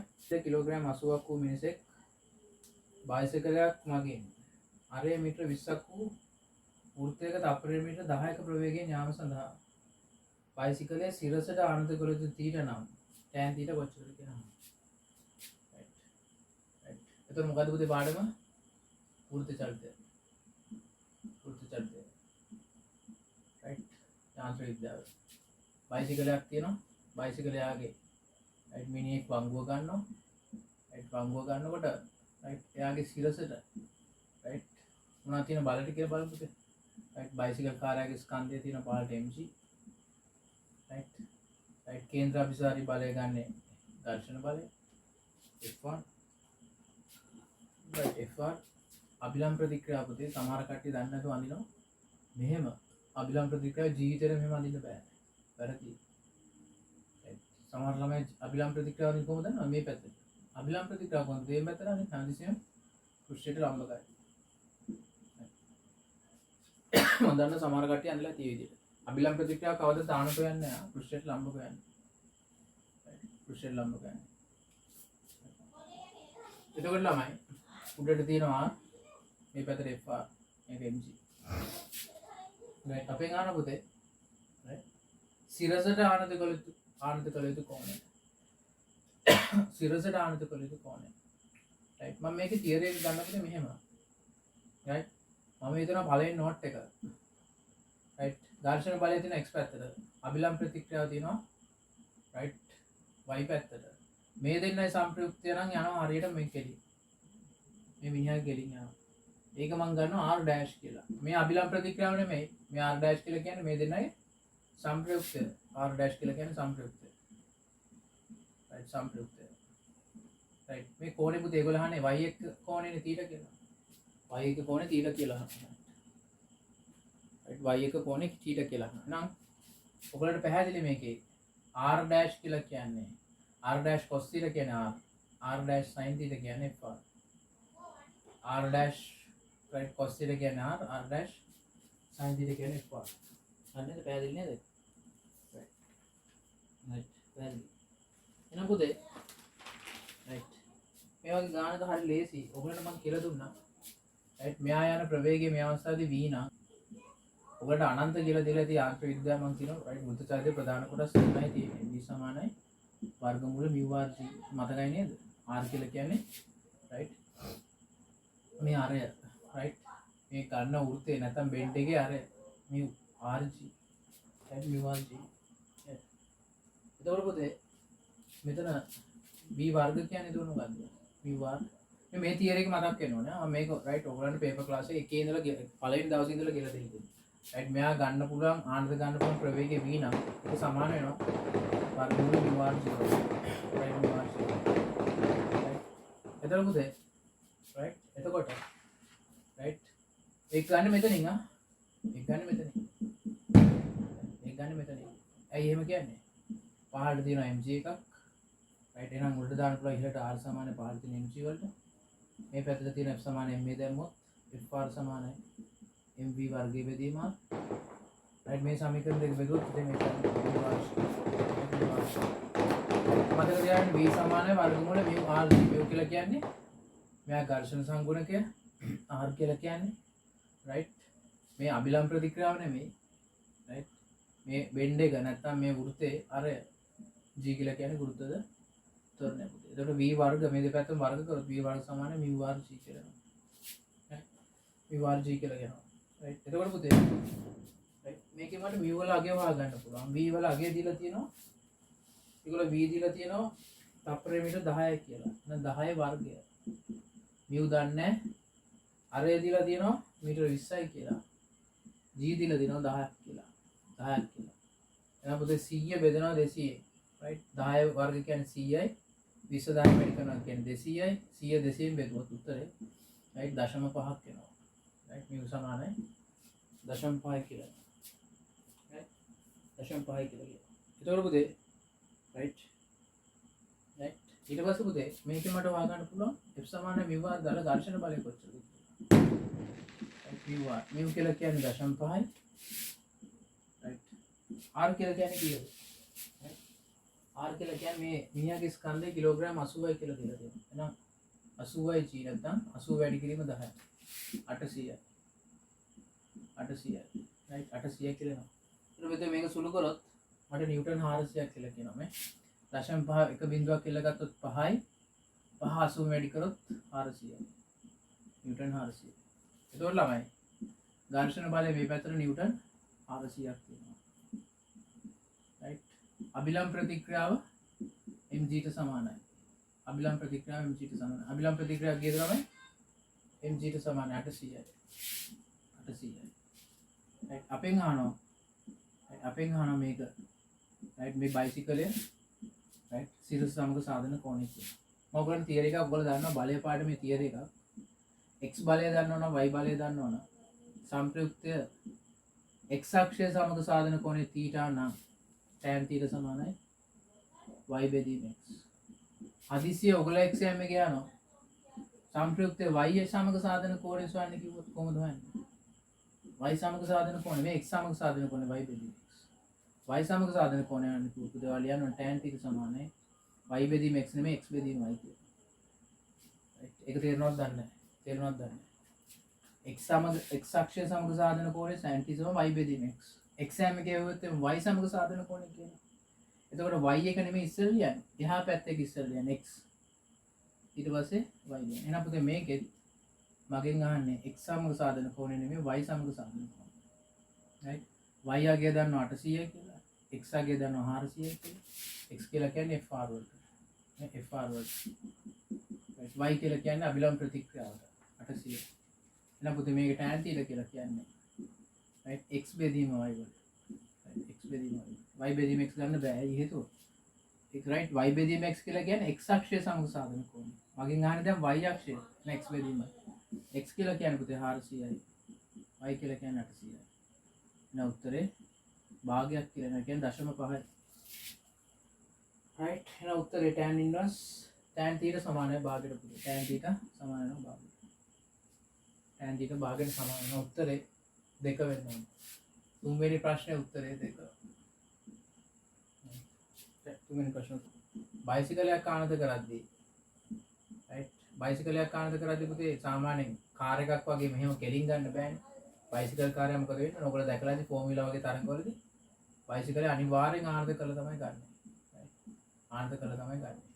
එතකොට පුතේ මේ ආනතිය තීට නම් right රතු පෑනේ ලියා ගන්න. මෙයා යන ප්‍රවේගය v නම් right මේ ප්‍රවේගය v නම් right tan θ සමානයි right v වර්ග බෙදීම rg වලට දාලා ගන්න පුළුවන් කියලා.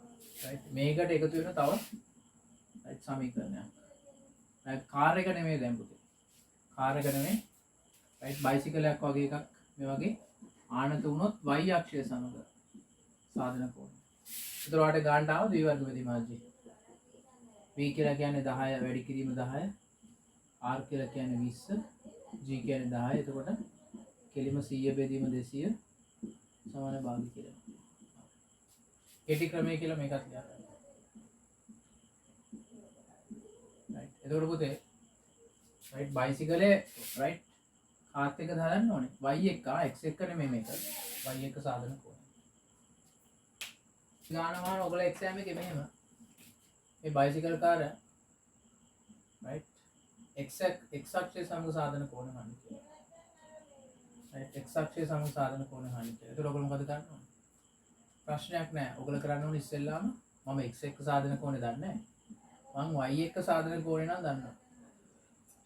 ඒ කෝණය මම ඇල්ෆා කියලා හිතුවොත් tan alpha සමාන v වර්ග බෙදීම rg කියලා දාලා අර සාමාන්‍ය විදිහට භාගය කියලා හොයා ගන්නවා. right tan alpha සමාන භාගය. එතකොට alpha කියන්නේ පුතේ tan inverse භාගය. exam එක ගන්නවා x එක්ක සාධන කෝණය කීයද කියලා. එතකොට x එක්ක සාධන කෝණය θ නම් θ සමාන වෙනවා පුතේ 90 ඍණ right alpha වලට. 90 සාමාන්‍යයෙන් අපි රේඩියන් වලින් ලියනවා 5 බෙදීම 2 ඍණ tan inverse භාගය. මේ වගේ මහ ප්‍රාණ විදිහට උත්තර දෙන්න පුළුවන් ඔයගොල්ලෝයි right විභාග ප්‍රශ්නට. එතකොට tan inverse භාගය කියලා ලියන්න බෑ දැන් right කෝණයට. දැන් මොකද කරන්නේ? මේ සම්පූර්ණ අණුවෙන් මේ කෝණය අඩු කරොත් තමයි x අක්ෂය සමග සාධන කෝණය. උදාහරණයක් අංශක 30යි කියලා ආව කියමුකෝ. y එක. එතකොට x එක අංශක 60යි. ඒක ගත්තේ කොහොමද? අණුවෙන් y එක හත් සෑදු කෝණය අඩු කරලා. අමතර කියලා මේකත් ලියලා. අදිසියවත් x එක සාධන කෝණය හවුවොත් මේ විදිහට තමයි උත්තරේ ගන්න. ගානේ ගත්ත වගේ ගානක් එක දවසකුත් හදලා ඇති. මොකක්ද තියරි එක? right යාන්ත්‍ර විද්‍යාව ගුරුත්ව කේන්ද්‍රය. ඔයගොල්ලන්ට නිකන් තේරෙන්නේ මේක ප්‍රක්ෂිප්ත ගානක්ද කියලා නෑ. මේ ගාන ගුරුත්ව කේන්ද්‍රයෙන් හදන්නේ. ගුරුත්ව කේන්ද්‍රයෙන් හදන්නේ. මොකද්ද තියරි එක? මොකද තියෙන එක රයිට් කිසියම් වස්තුවක් කරා එක පැත්තකින් m ස්කන්ධයක් තිබ්බොත් තවත් පැත්තකින් හිතන්නකෝ සහැල්ලු දණ්ඩක් කියලා සහැල්ලු දණ්ඩක් තියෙනවා ඒ දණ්ඩේ එක පැත්තකින් m ස්කන්ධයක් ඇඳනවා තවත් පැත්තකින් 2m කියන ස්කන්ධයක් ඇඳනවා ඔයගොල්ලෝ අහනවා මේ දණ්ඩේ නම AB නම් ඒ ලක්ෂයේ ඉඳලා කොච්චර දුරකින් රයිට් මේ දෙන්නයි ගුරුත්ව කේන්ද්‍රය තියෙනවද කියලා මේ දෙන්නයි සම්ප්‍රයුක්ත කොහෙද තියෙන්නේ කියලා අහනවා එතකොට පුතේ උදාහරණයක් වාට කියනවා මේ රයිට් දණ්ඩේ දිග රයිට් මීටර් 15යි කියලා කියනවා ඒ සිට කොච්චර දුරකින් ගුරුත්ව කේන්ද්‍රය පිහිටයිද මොකද ගන්න ඕනේ පුතේ වෙන විදිහට කිව්වොත් AG දුර අහන්නේ ඒ සිට G වලට දෙන දුර රයිට් සරලයි පුතේ මේකේ සමතුලිතතාවට මොකද කරන්නේ G වටා වාමාවර්ත ගුණ G වටා දක්ෂිණාවර්ත ගුණ වලට සමාන කරනවා G වටා වාමාවර්ත ගුණ මොනවද 2m වලට දින දුර x රයිට් මේ දුර x කියලා ගත්තොත් පුතේ මේ දුර 15 ඍණ x කියලා ගන්න පුළුවන් 15 ඍණ x මේ දුර x නම් සම්පූර්ණ දිග 15 නම් 15 ඍණ x රයිට් එහෙනම් පුතේ දක්ෂිණාවර්ත ගුණ වලට එන්නේ m වාරයක් 15 ඍණ x සමහර කෙනෙක් ගන්න පුළුවන් සර් mg දැම්මේ නැහැ mg දාන්න ඕනේ නැහැ පුතේ g to g කැපිලා යනවා කාල නාශ කරන්න අවශ්‍ය නැහැ ඒතකොට m to m කැන්සල් වෙනවා 2x සමාන වෙනවා 15 ඍණ x ට මේ x මේ පැත්තට ගත්තොත් 3x සමානයි 15යි x සමානයි 5 මීටර කියලා. එහෙනම් පුතේ මෙයා ඉන්නේ කොච්චර දුරකින්ද? මීටර 5ක් දුරකින්. එහෙනම් මේවා ගානක් කොහමද හදන්නේ? පූර්ණ වලින්. රයිට් ගුරුත්ව කේන්ද්‍රය ගණන් ඕනම ගානක් හදන්නේ මොකෙන්ද? පූර්ණ වලින්. රයිට් මේක තමයි පළවෙනි තීර එක. වස්තුවක් තිරස් පොළවේ සිට තීට කෝණයක් අනුව ප්‍රක්ෂේපණය කරනු ලැබේ. ඔයගොල්ලන්ට ඇත්තටම හිතෙන සර් මේක ප්‍රක්ෂේපණ වලින් නෙමෙයි ප්‍රක්ෂිප්ත වලින් නෙමෙයි දාන්නේ කියලා. මේක ප්‍රක්ෂිප්තයක් නෑ මේක ගුරුත්ව කේන්ද්‍රයෙන් හදන්නේ. රයිට් තීට කෝණයක් බොරුවට මේ රයිට් මේ බොරුවට ඔයගොල්ලෝ බය කරන් තමයි මේවා දෙන්නේ තීට කෝණයක් ගන්න. ඒ උපරිම මොසල ළඟාවන විට ස්කන්ධ අනුපාතය 1 2 කොටස් දෙකකට බෙදේ. මෙන්න මෙතෙන්ට ගියාට පස්සේ රයිට් හිතන්න පුතේ බෝම්බයක් කියලා. රයිට් මේ සතුරෙක් ඉන්න මෙතන. මුට ගාන්නට මං එල්ල කරලා රයිට් ප්‍රොජෙක්ටයිල් එක කියන්නේ මොකද්ද ප්‍රක්ෂිප්තයක් යවනවා. ප්‍රක්ෂිප්තයක් ගියාට පස්සේ මෙන්න මෙතනින් වැටෙන්නේ. දැන් මෙතන ආරම්භක ස්ථානේ A කියලා. රයිට් ආරම්භක ස්ථානේ A. රයිට් එහා පැත්ත ස්ථානේ B කියලා හිතනවා. B වලින් තමයි වටන්න ඕනේ. නමුත් ප්‍රශ්න දෙන කරුමෙට මොකද වෙන්නේ? උඩම ලක්ෂයේදී කොටස් දෙකකට මේක කැඩනවා. රයිට් මොකද්ද කොටස් දෙක? 1:2 අනුපාතය. 1:2 අනුපාතය කියන එක තේරුම මෙයාගේ ස්කන්ධය m නම් මෙයාගේ ස්කන්ධය 2m කියන එක. දැන් මෙයාගේ ස්කන්ධය m නම් මෙයාගේ ස්කන්ධය 2යි. 1:2 අනුපාතය. ඔයගොල්ලන්ට කිව්වොත් එහෙම 3:2 අනුපාතය කියලා. මෙයාගේ ස්කන්ධය 3යි. මෙයාගේ ස්කන්ධය 2යි. උදාහරණයක් කිව්වොත් එහෙම 4:5 අනුපාතය කියලා. මෙයාගේ ස්කන්ධය 4යි. මෙයාගේ ස්කන්ධය 5යි. රයිට් අනුපාතය ගත්තොත් ඔය විදිහට දාගන්න. රයිට් දැන් මේක කියන්නේ 1:2 අනුපාතය දෙනවා කියනවා. රයිට් මෙයාගේ ස්කන්ධය 2යි.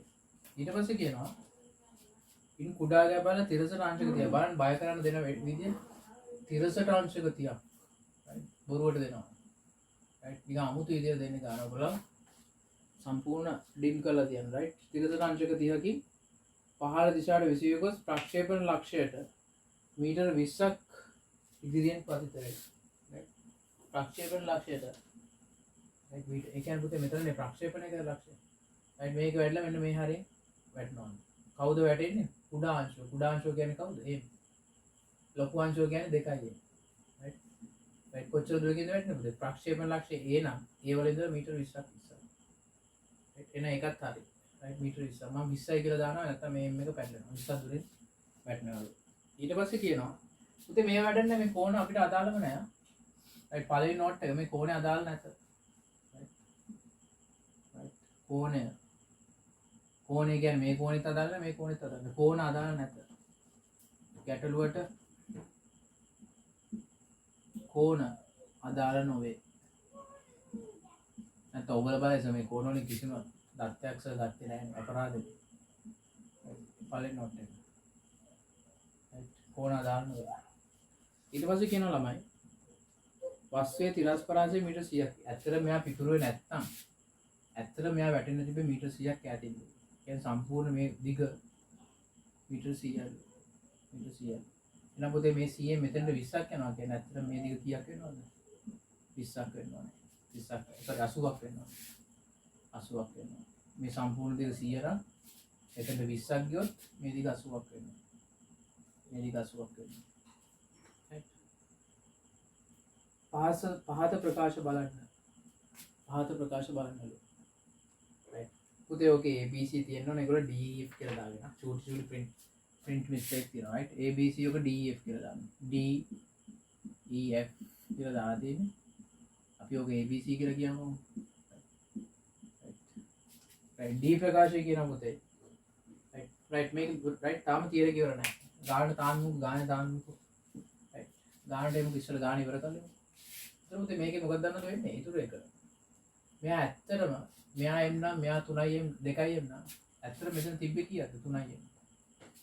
right මේ 3m නේ පුතේ කැලේ දෙකට කැඩෙන්න ඕනේ. අදිස්සේ හිතන්නකො 4m 5m කැලේ දෙකක් තිබ්බා කියලා. එහෙනම් මෙතන කීයක් තියෙනවද? 9යි. right 3යි. මේක පිපුරුනේ නැත්නම් පුතේ මේ 3m අනිවාර්යයෙන් මෙතන වැටෙන්න ඕනේ. මොන ගුරුත්ව කේන්ද්‍රය 3m වැටෙන්න තිබ්බේ මේක. හැබැයි ප්‍රශ්නේ තියෙන්නේ 3m වලින් m කැලේ 80ක් දුරින් තිබ්බා. එහෙනම් පුතේ අනිවාර්යෙන් 2m කැලේ ඉන්න ඕනේ ගුරුත්ව කේන්ද්‍රයෙන් එහා පැත්තේ. 2m කැලේ වැටෙන්න ඕනේ ගුරුත්ව කේන්ද්‍රයෙන් එහා පැත්තේ. ගුරුත්ව කේන්ද්‍රය කියලා ගත්තේ මොකද්ද? මේ ස්කන්ධ දෙකේ එකතුව පීඩන තැන. පිපුරුනේ නැත්නම් මේ හරියටම 100 දුරින් ගිහලා වැටෙනවා. ඒ කියන්නේ 3m කියන ස්කන්ධය. ඒ 3m එකේ එක කැලලක් මේ පැත්තේ තියෙනවා m කියන එක නා 80ක් දුරින්. එහෙනම් අනිවාර්යෙන් පුතේ 2m කවදාවත් ජීවිතේට මෙහෙ වැටෙන්න බෑ. ගුරුත්ව කේන්ද්‍රයෙන් එහා පැත්තේ වැටෙන්න. ඕගොල්ලෝ මතකයි නේද මම ගානක් කරා. මේක m නම් මේක 2m නම් ගුරුත්ව කේන්ද්‍රය මෙච්චරත් මෙතනින් තියෙනවා කියලා. මේ දෙකේ එකතුව 3m කියන එක. මේකත් හොයන හැටි කියලා දුන්නා නේද? නමුත් ඕකෙන් තමයි මේ ගාන හදන්නේ. එහෙනම් මම හිතනවා මේ 2m ට තියෙන දුර x කියලා. right x මේක තමයි ගුරුත්ව කේන්ද්‍රය g පීඩන තැන. right g වල එක පැත්තක් m තියෙනවා g වල දකුණු පැත්තේ 2m තියෙනවා.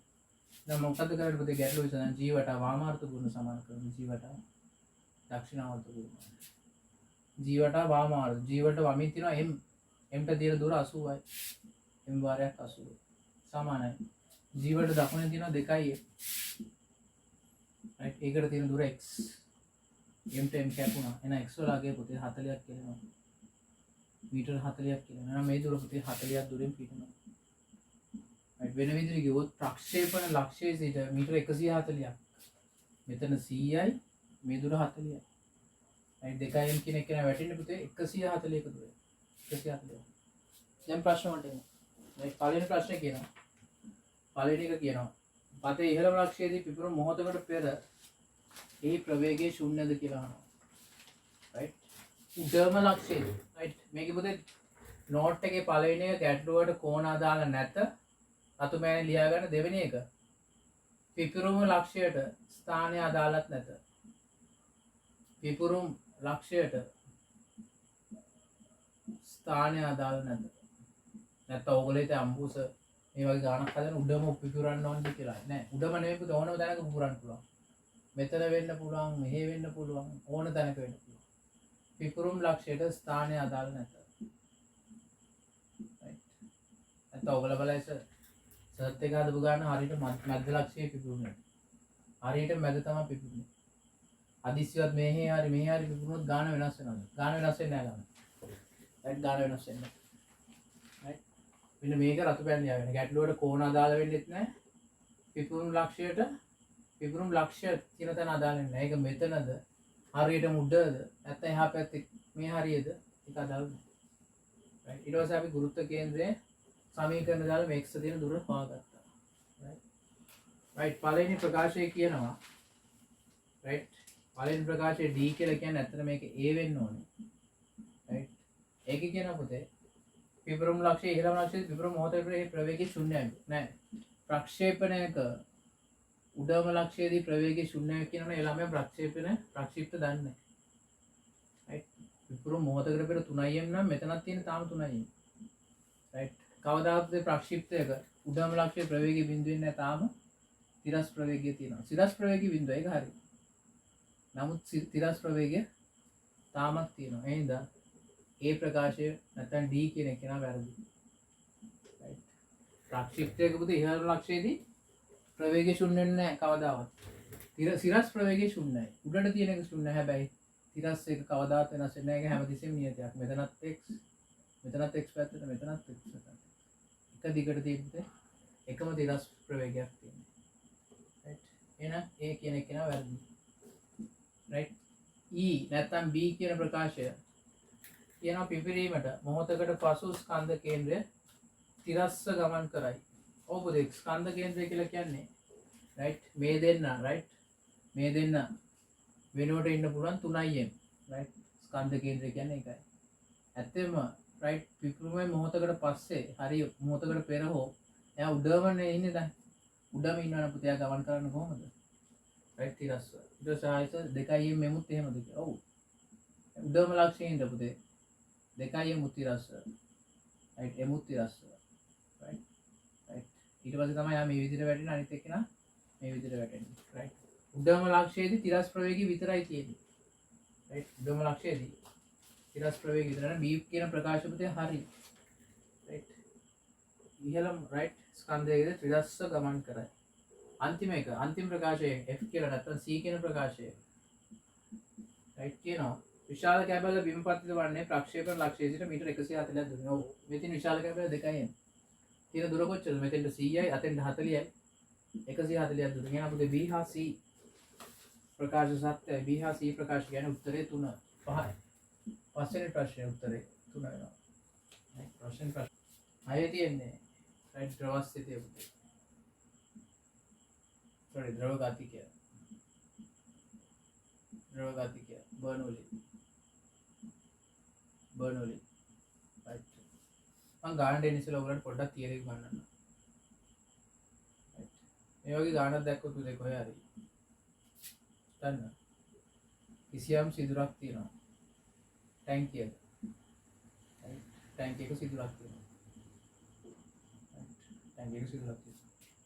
right ඒ සිදුරට තියෙන right උස h කියලා හිතන්නකෝ පුතේ. simple h right simple h නැත්තම් මේ ගානේ හැටියට මේ ගානට මම පුතේ මේ capital H සම්පූර්ණ උස capital H සිදුරට තියෙන උස දීලා තියෙනවා උඩ ඉඳලා නෙමෙයි පල්ලෙහා ඉඳලා කොච්චරද simple h කියලා right simple h කියලා right පුතේ මේකේ බර්නෝලි තියරම් එකේ තමයි ගාන හදන්නේ. සිදුරක් තිබ්බොත් මොකද වෙන්නේ?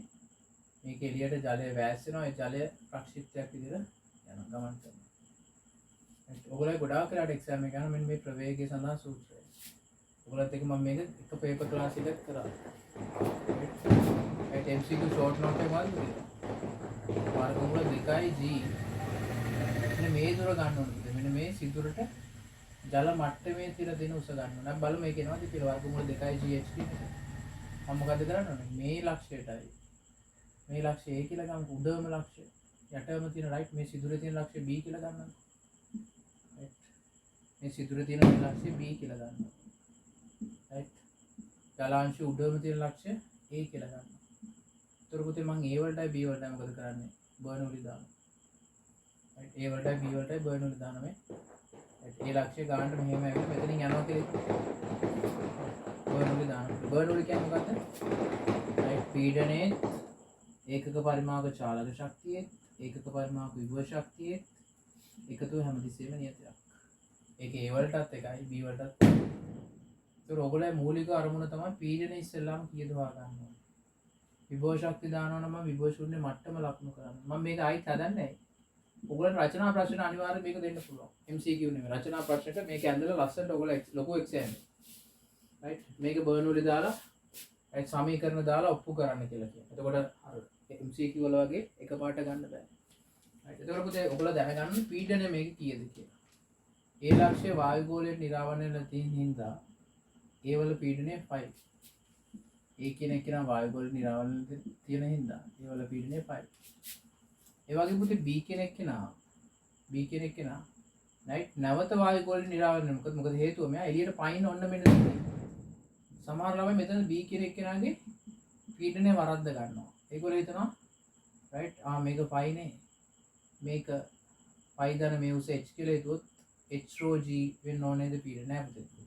right මම මේ ගන්නේ මේ ඇතුලේ තියෙන ලක්ෂයක පීඩනය නෙමෙයි. ඇතුලේ තියෙන ලක්ෂයක පීඩනය එක හරියි. පයි දන h rho g කියලා ගන්න වෙන්නේ. හැබැයි මේ තියෙන්නේ right ඇතුලේ නෙමෙයි දැන් ඔන්න වෙන පිටට දාපු ලක්ෂයක්. ඒ කියන්නේ වායු ගෝලයෙන් නිරාවරණය වෙලා තියෙන මේ ලක්ෂය. දැන් පුතේ B වල පීඩනයත් 5 වෙන්න ඕනේ.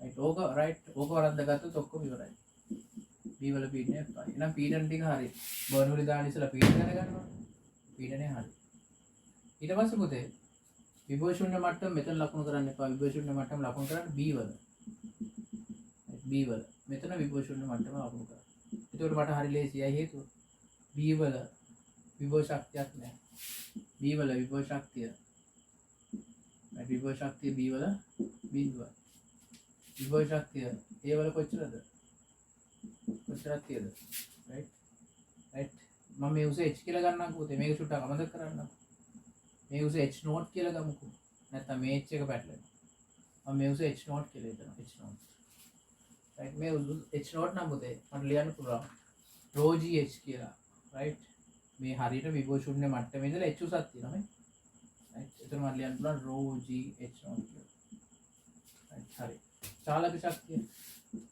චාලක ශක්තිය වල බිඳුවයි හේතුව මේ මෙතන තියෙන හැමතිස්සෙම උඩම තියෙන ලක්ෂයක පුතේ 99% ප්‍රශ්න වල තියෙන ගන්න පුළුවන් අපිට බය නැතුව right බිඳුවයි කියලා. හැබැයි සමහර ගණන් වල කියනවා සමහර පාස් පේපර්ස් වල කියනවා right මෙතනදී ප්‍රවේගය සලකන්න කියලා.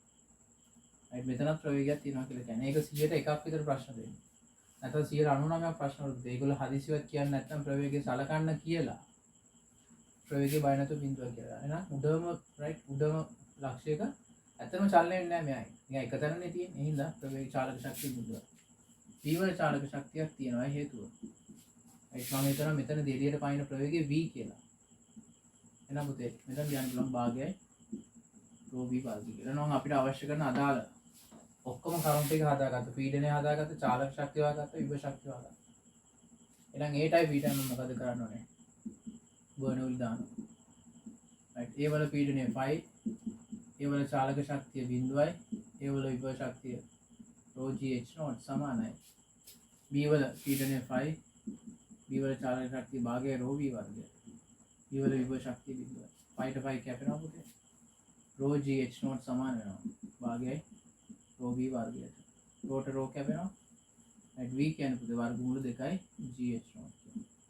right එහෙනම් MCQ වල මම ඔයගලන්ට ෂෝට් නෝට් එකක් දෙනවා. MCQ වල ෂෝට් නෝට් එකක් දෙනවා. බය නැතුව MCQ එකක් ඇහුවොත් ළමයි. right MCQ එකක් ඇහුවොත් හිතන්න මේ උස මීටර 10ක් දෙනවා කියලා. මේ තියන්නේ මේක ජලය කියලා හිතන්නකෝ. ඔයගලෙන් අහනවා මේ ජලය මෙතන වැසෙන ප්‍රවේගය කොච්චරද කියලා. වැසෙන ප්‍රවේගය කොච්චරද? බය නැතුව ඒක ඔයගොල්ලෝ දාන v සමාන වර්ගමූල 2යි gh. right 2යි g කියන්නේ 10යි h කියන්නේ 10යි. නැත්නම් මීටර 5යි කියලා ගමුකෝ. right මේ උස මීටර 5යි. එතකොට ලියන්න පුතේ මේක 5ක් වුණොත් c වර්ගමූලය 10යි කියලා ගන්න. right ෂෝට් නෝට් එක ගමන් නොකර.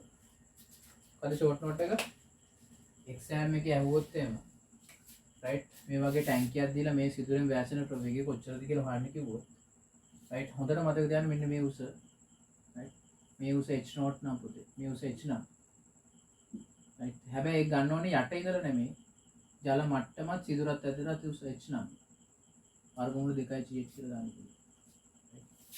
ඒක ස්ක්‍රීන්ෂොට් සිදුරත් ජල මට්ටමත් අතර ඇති උස h කියලා කියන්නේ සිදුරත් ජල මට්ටමත් අතර ඇති උස. right ඒකයි මම මේ ඔයගලට රචනා ගණන් අමාරුයි කියලා කියන්නේ හේතුව මේ ගාන හදන්න බැරි එක නෙමෙයි. මේ හැම ස්ටෙප් එකක්ම ලියන්න ඕනේ. MCQ වල තියෙන ලේසිකම මොකක්ද දන්නවද? MCQ වල ඒගොල්ලන්ට පෙන්නන්න ඕනේ ඔයගොල්ලෝ දන්නවද නැද්ද කියලා. ඔයගොල්ලෝ කෙටි ක්‍රමේ භාවිත කරලා කෙලින්ම උත්තරේ දාන්න පුළුවන්. MCQ වල තියෙන අනිත් වාසිය තමයි ලකුණු 100න් ලකුණු 50ක් හම්බ වෙන MCQ. right රචනා කොච්චර ඇදුවත් හම්බ වෙන්නේ ලකුණු 100න් ලකුණු 30යි. right practical කොච්චර කරත් ඔයගොල්ලන්ට හම්බ වෙන ලකුණු 100න් ලකුණු 20යි.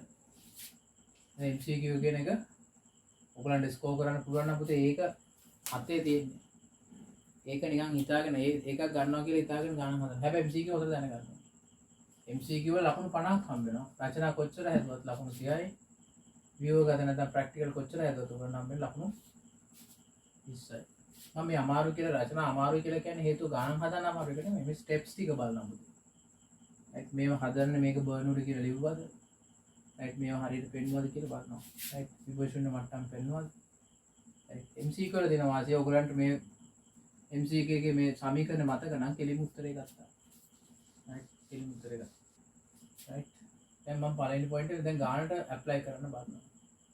ගානේ උස සම්පූර්ණ උස කැපිටල් H කියලා තියෙනවා. සිදුරට පොළොවේ සිට ඇති උස H.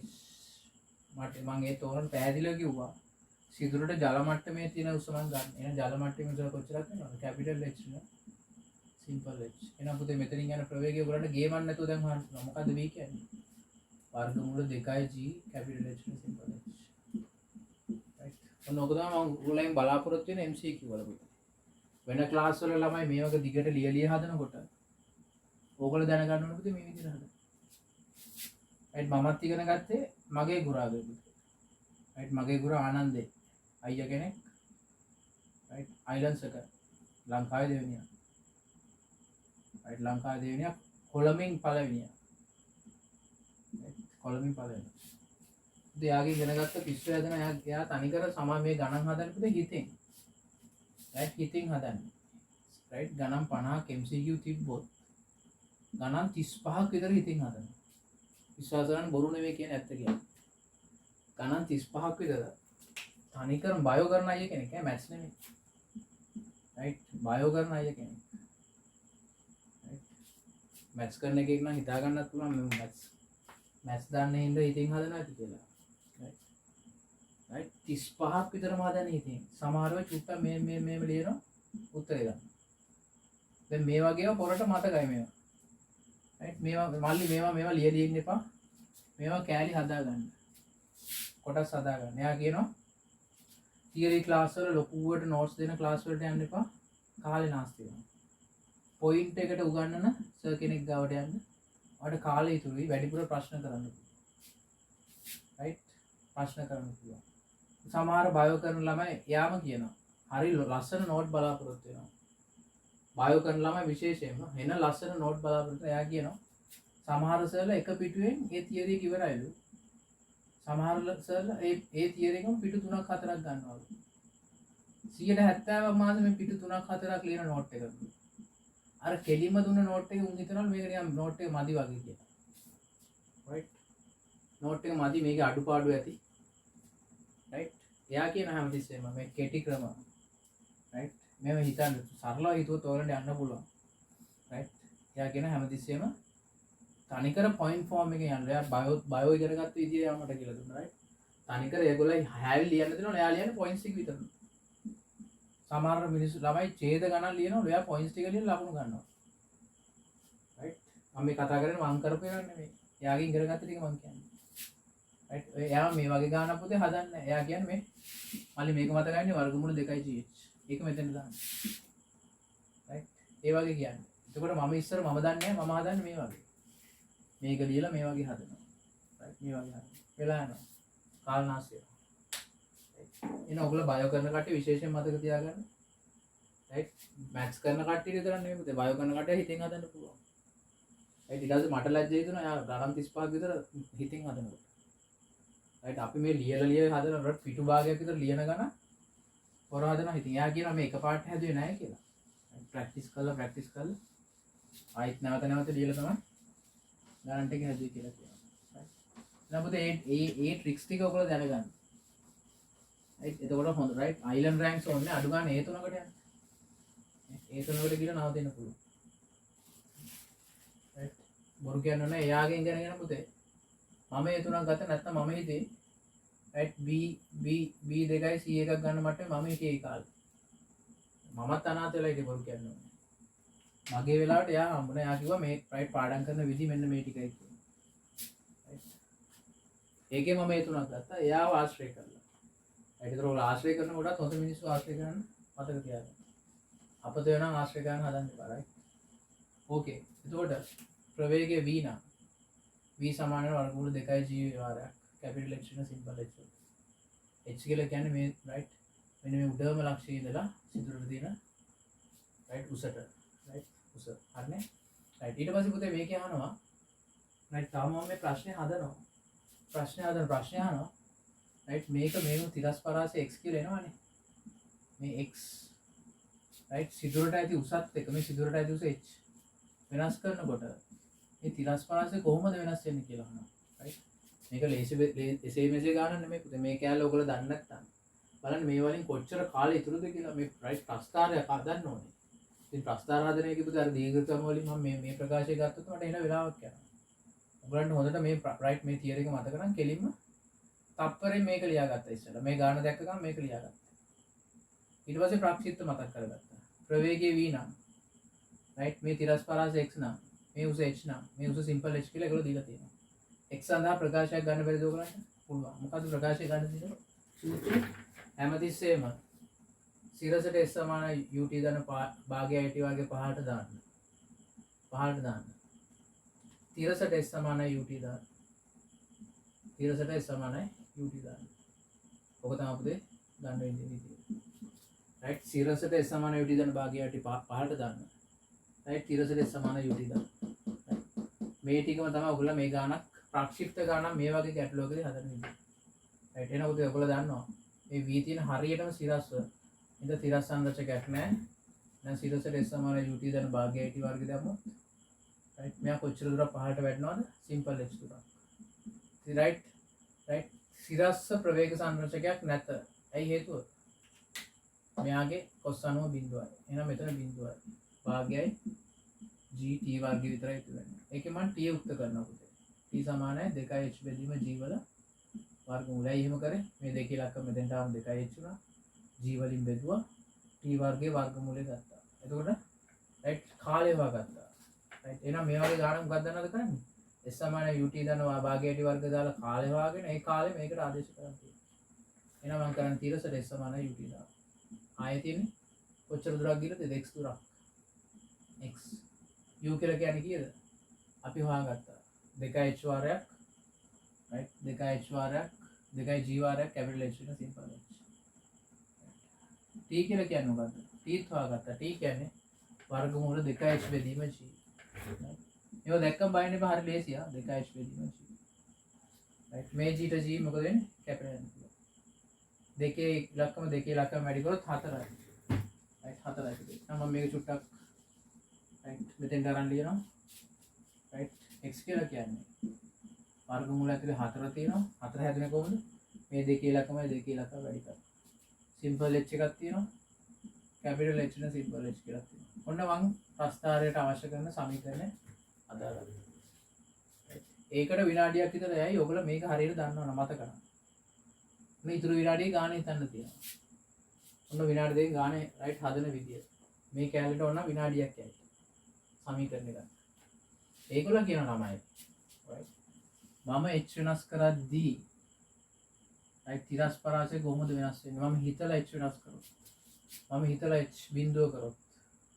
හිතලා මම h හරියටම සම්පූර්ණ වශයෙන් භාගයක් කරොත්. ඇයි පුතේ එහෙම කියන්නේ? මම හිත කියන්නේ. right මේ ප්‍රස්තාර වල ඔයගොල්ලෝ හරියට බැලුවොත් ඒගොල්ලෝ හරියටම කියනවා simple h capital H බෙදීම දෙක වුණොත් මොකද වෙන්නේ? ඒ කියන්නේ සම්පූර්ණ right ජල ටැංකියේ පිරිච්ච උසෙන් භාගයකට සිදුර ගෙනාවොත් මොකද වෙන්නේ? right ජල ටැංකියේ පිරිච්ච උසෙන් යට අඩිය තිබ්බොත් සිදුර යට අඩිය තිබ්බොත් මොකද වෙන්නේ? ජල ටැංකියේ පිරිච්ච උසෙන් සිදුර උඩම අඩිය තිබ්බොත් මොකද වෙන්නේ කියන එක ඔච්චරනේ අහන්නේ ඒගොල්ලෝ. right ඒගොල්ලෝ අපිට තව උදව්වක් කරලා තියෙනවා h බෙදීම දෙක දැම්මොත් මොකද වෙන්නේ? right එහෙනම් අපි එකෙන්කට බලමු මේක හදන්නේ කොහොමද කියලා. h සමානයි බිඳුවේදී right තිරස් පරාසයෙන් මොකද වෙන්නේ? ඒ කියන්නේ අඩියට මෙන්න මෙතෙන්ට ගෙනාවොත් h සමානයි හරියටම කැපිටල් h බෙදීම දෙකදී තිරස් පරාසයෙන් මොකද වෙන්නේ? ඒ කියන්නේ සම්පූර්ණ ජලය පිරිච්ච උසෙන් භාගයකට සිදුර ගෙනාවොත් x ට මොකද වෙන්නේ? නැත්තම් හරියටම h කියන එක කැපිටල් h ට ගෙනාවොත් හරියට මේ උඩම ලක්ෂයට ජලය පිරිච්ච තැනට සිදුර ගෙනාවොත් මොකද වෙන්නේ? තිරස් පරාසය. ওই ටිකනේ වන්න තියෙන පුතේ. ওই ටික වල මේ ප්‍රස්තාරය අදින්න බැරි නම් වැඩක් නැහැ නේද ඔයගොල්ලන්ට? right ওই ටික right ප්‍රස්තාරයක් හිතන හැටි මම මේ ඔයගොල්ලන්ට කියලා දෙන්නේ. නැත්තම් ප්‍රස්තාරයක් හදන්න හරිය අමාරුයි. එන පුතේ h සමාන බිඳුව දාන්න. මේකට බිඳුව දැම්ම ගමන් මුළු ප්‍රකාශයෙන් බිඳුවයි නේ. simple h බිඳුව දැම්ම ගමන් මේ මෙතන බිඳුව. එන අනිත් ඒවා ගැන කතා කරලා වැඩක් නැහැ. තිරස් පරාසය බිඳුව. simple h capital H දාන්න. අප්පයෙත් බිඳුවයි. ඇයි හේතුව? මෙතන simple h තියෙන තැනට capital H ආදේශ කරොත් පුතේ capital H නේ capital H කියලා කැලලක් එනවා. right ආයි බිඳුවයි. එහෙනම් පුතේ කොන් දෙකට දාලා වැඩක් නැහැ. තිරස් පරාසය බිඳුවයි. එහෙනම් බිඳුව වෙන ප්‍රස්ථාර කීයක් තියෙද? right. බිඳුවේදී බිඳුවයි එච්චරක් බිඳුවයි. 2 3 4 5 තියෙනවා. right 2 3 4 5 තියෙනවා. එක ගන්න බෑ. right ඊට පස්සේ පුතේ ඊළඟ නෝට් එක හොඳට මතක තියාගන්න වර්ගමූල ඇතුලේ මොකක් හරි ප්‍රකාශයක් තිබ්බොත් වර්ගමූල ඇතුලේ මොකක් හරි ප්‍රකාශයක් තිබ්බොත් කවදාවත් ප්‍රස්ථාරයේ සරල රේඛාවක් එන්න බෑ. right ප්‍රකාශයක් වර්ගමූලයක් ඇතුලේ තිබ්බොත් ප්‍රස්ථාරයේ සරල රේඛාවක් විය නොහැක. ප්‍රස්ථාරය සරල රේඛාවක් විය නොහැක. right ඔන්න ඔයගොල්ලෝ ප්‍රස්ථාර අන්දිද්දි මෙන්න මේ පොයින්ට්ස් මාර විදිහට දැනගන්න ඕනේ. නිකන් කනාවට කන පල්ලම් ගන්න බෑ. right වර්ගමූලයක් දැක්කොත් ප්‍රස්ථාරයේ සරල රේඛාවක් එන්න බෑ. එහෙනම් පුතේ දෙවෙනි ප්‍රශ්න 2යි 3යි අයින් කරලා දානවා. right එහෙනම් මට තියෙන ලේසිම ප්‍රශ්න දෙකක්. right 4ද 5ද උත්තරේ කියලා බලන්න තියෙනවා. 4ද 5ද. එහෙනම් මම මේකේ අන්තිම right ආදේශ කිරීම කරනවා. simple h තියෙන තැනට capital H බෙදීම දෙක දාමු. right දාමු right 4 වාරයක් simple h වාරයක් capital H වෙන capital H බෙදීම දෙක. අය එහෙම කියන්නේ simple h තියෙන තැනට දැන් දාන්න ඕන capital right ටම මේ පිරිච්ච right ජල බඳුනේ උසෙන් හරියට භාගයක් දැම්මොත් මොකද වෙන්නේ? right බලමු මෙතන දාලා 4යි simple h capital right sorry capital simple h තියෙන තැන capital H බෙදීම දෙක දානවා. එහෙනම් මෙතන h වලටත් දානවා right capital H බෙදීම දෙක. ඒ කියන්නේ simple h කොහෙද තියෙන්නේ? ඒ හැම තැනටම capital H බෙදීම දෙක දානවා. මෙතෙන්ටත් h බෙදීම දෙක දානවා. h ඍණ මෙතෙන්ටත් h බෙදීම දෙක දානවා. right මෙතෙන්ටත් h බෙදීම දෙක දානවා. එතකොට පුතේ right 4 වාරයක් h බෙදීම දෙක h කෙන් h බෙදීම දෙකක් අඩු කරොත් ආයෙත් h බෙදීම දෙක. right මේ හතරට මේ හතර කැපිලා යනවා h වර්ග වෙනවා h වර්ගයේ වර්ගමූලය h කියලා යනවා. h වර්ගයේ වර්ගමූලය h කියලා යනවා. එහෙනම් හොඳට මතක තියාගන්න. හොඳට මතක තියාගන්න ඕනම ජල ටැංකියක වැඩිම තිරස් පරාසයක් ගන්න නම් මම සිදුර විදින්න ඕනේ හරි මැද. සිදුර විදින්න ඕනේ හරි මැද. විද්‍යුත් මොකද වෙන්නේ? අට උපරිම තිරස් පරාසයක් ගන්න පුළුවන්. ඒ තිරස් පරාසය අගය කොච්චරක් වෙනවද? හරියට මේ ජල ටැංකිය උසට සමාන වෙනවා. right හරියට මේ ජල ටැංකිය උසට සමාන වෙනවා. එහෙනම් උත්තරේ මොකද්ද? 4 උත්තරේ. right 4 උත්තරේ. දැන් කීයද? 6 වෙනි ගානේ උත්තරේ 4. right මෙච්චර පුතේ තියරි එක. right ඔයගොල්ලෝ ඇඩ්වාන්ස් වෙන්න ඕනේ. ඔයගොල්ලන්ට හොඳ ප්‍රොෆෙෂනල් කෙනෙක් වෙන්න. ડોක්ටර් කෙනෙක් හරි ඉංජිනේර් කෙනෙක් හරි නිකන් මේ පැය දෙකක් තුනක් පාඩම් කරලා වෙන්න බෑ. right මාර කට්ටක් ගන්න ඕනේ. right මහන්සි වෙන්න ඕනේ පාඩම් කරන්න ඕනේ. right මේවා නැවත නැවත ඔයගොල්ලන්ට ඒකයි මම කියන්නේ ලියන්න කියලා. ඔයගොල්ලෝ කාලේ පුතේ මාත් ඉස්සර Medium, group and individual online classes. Dushan Veerasinghe.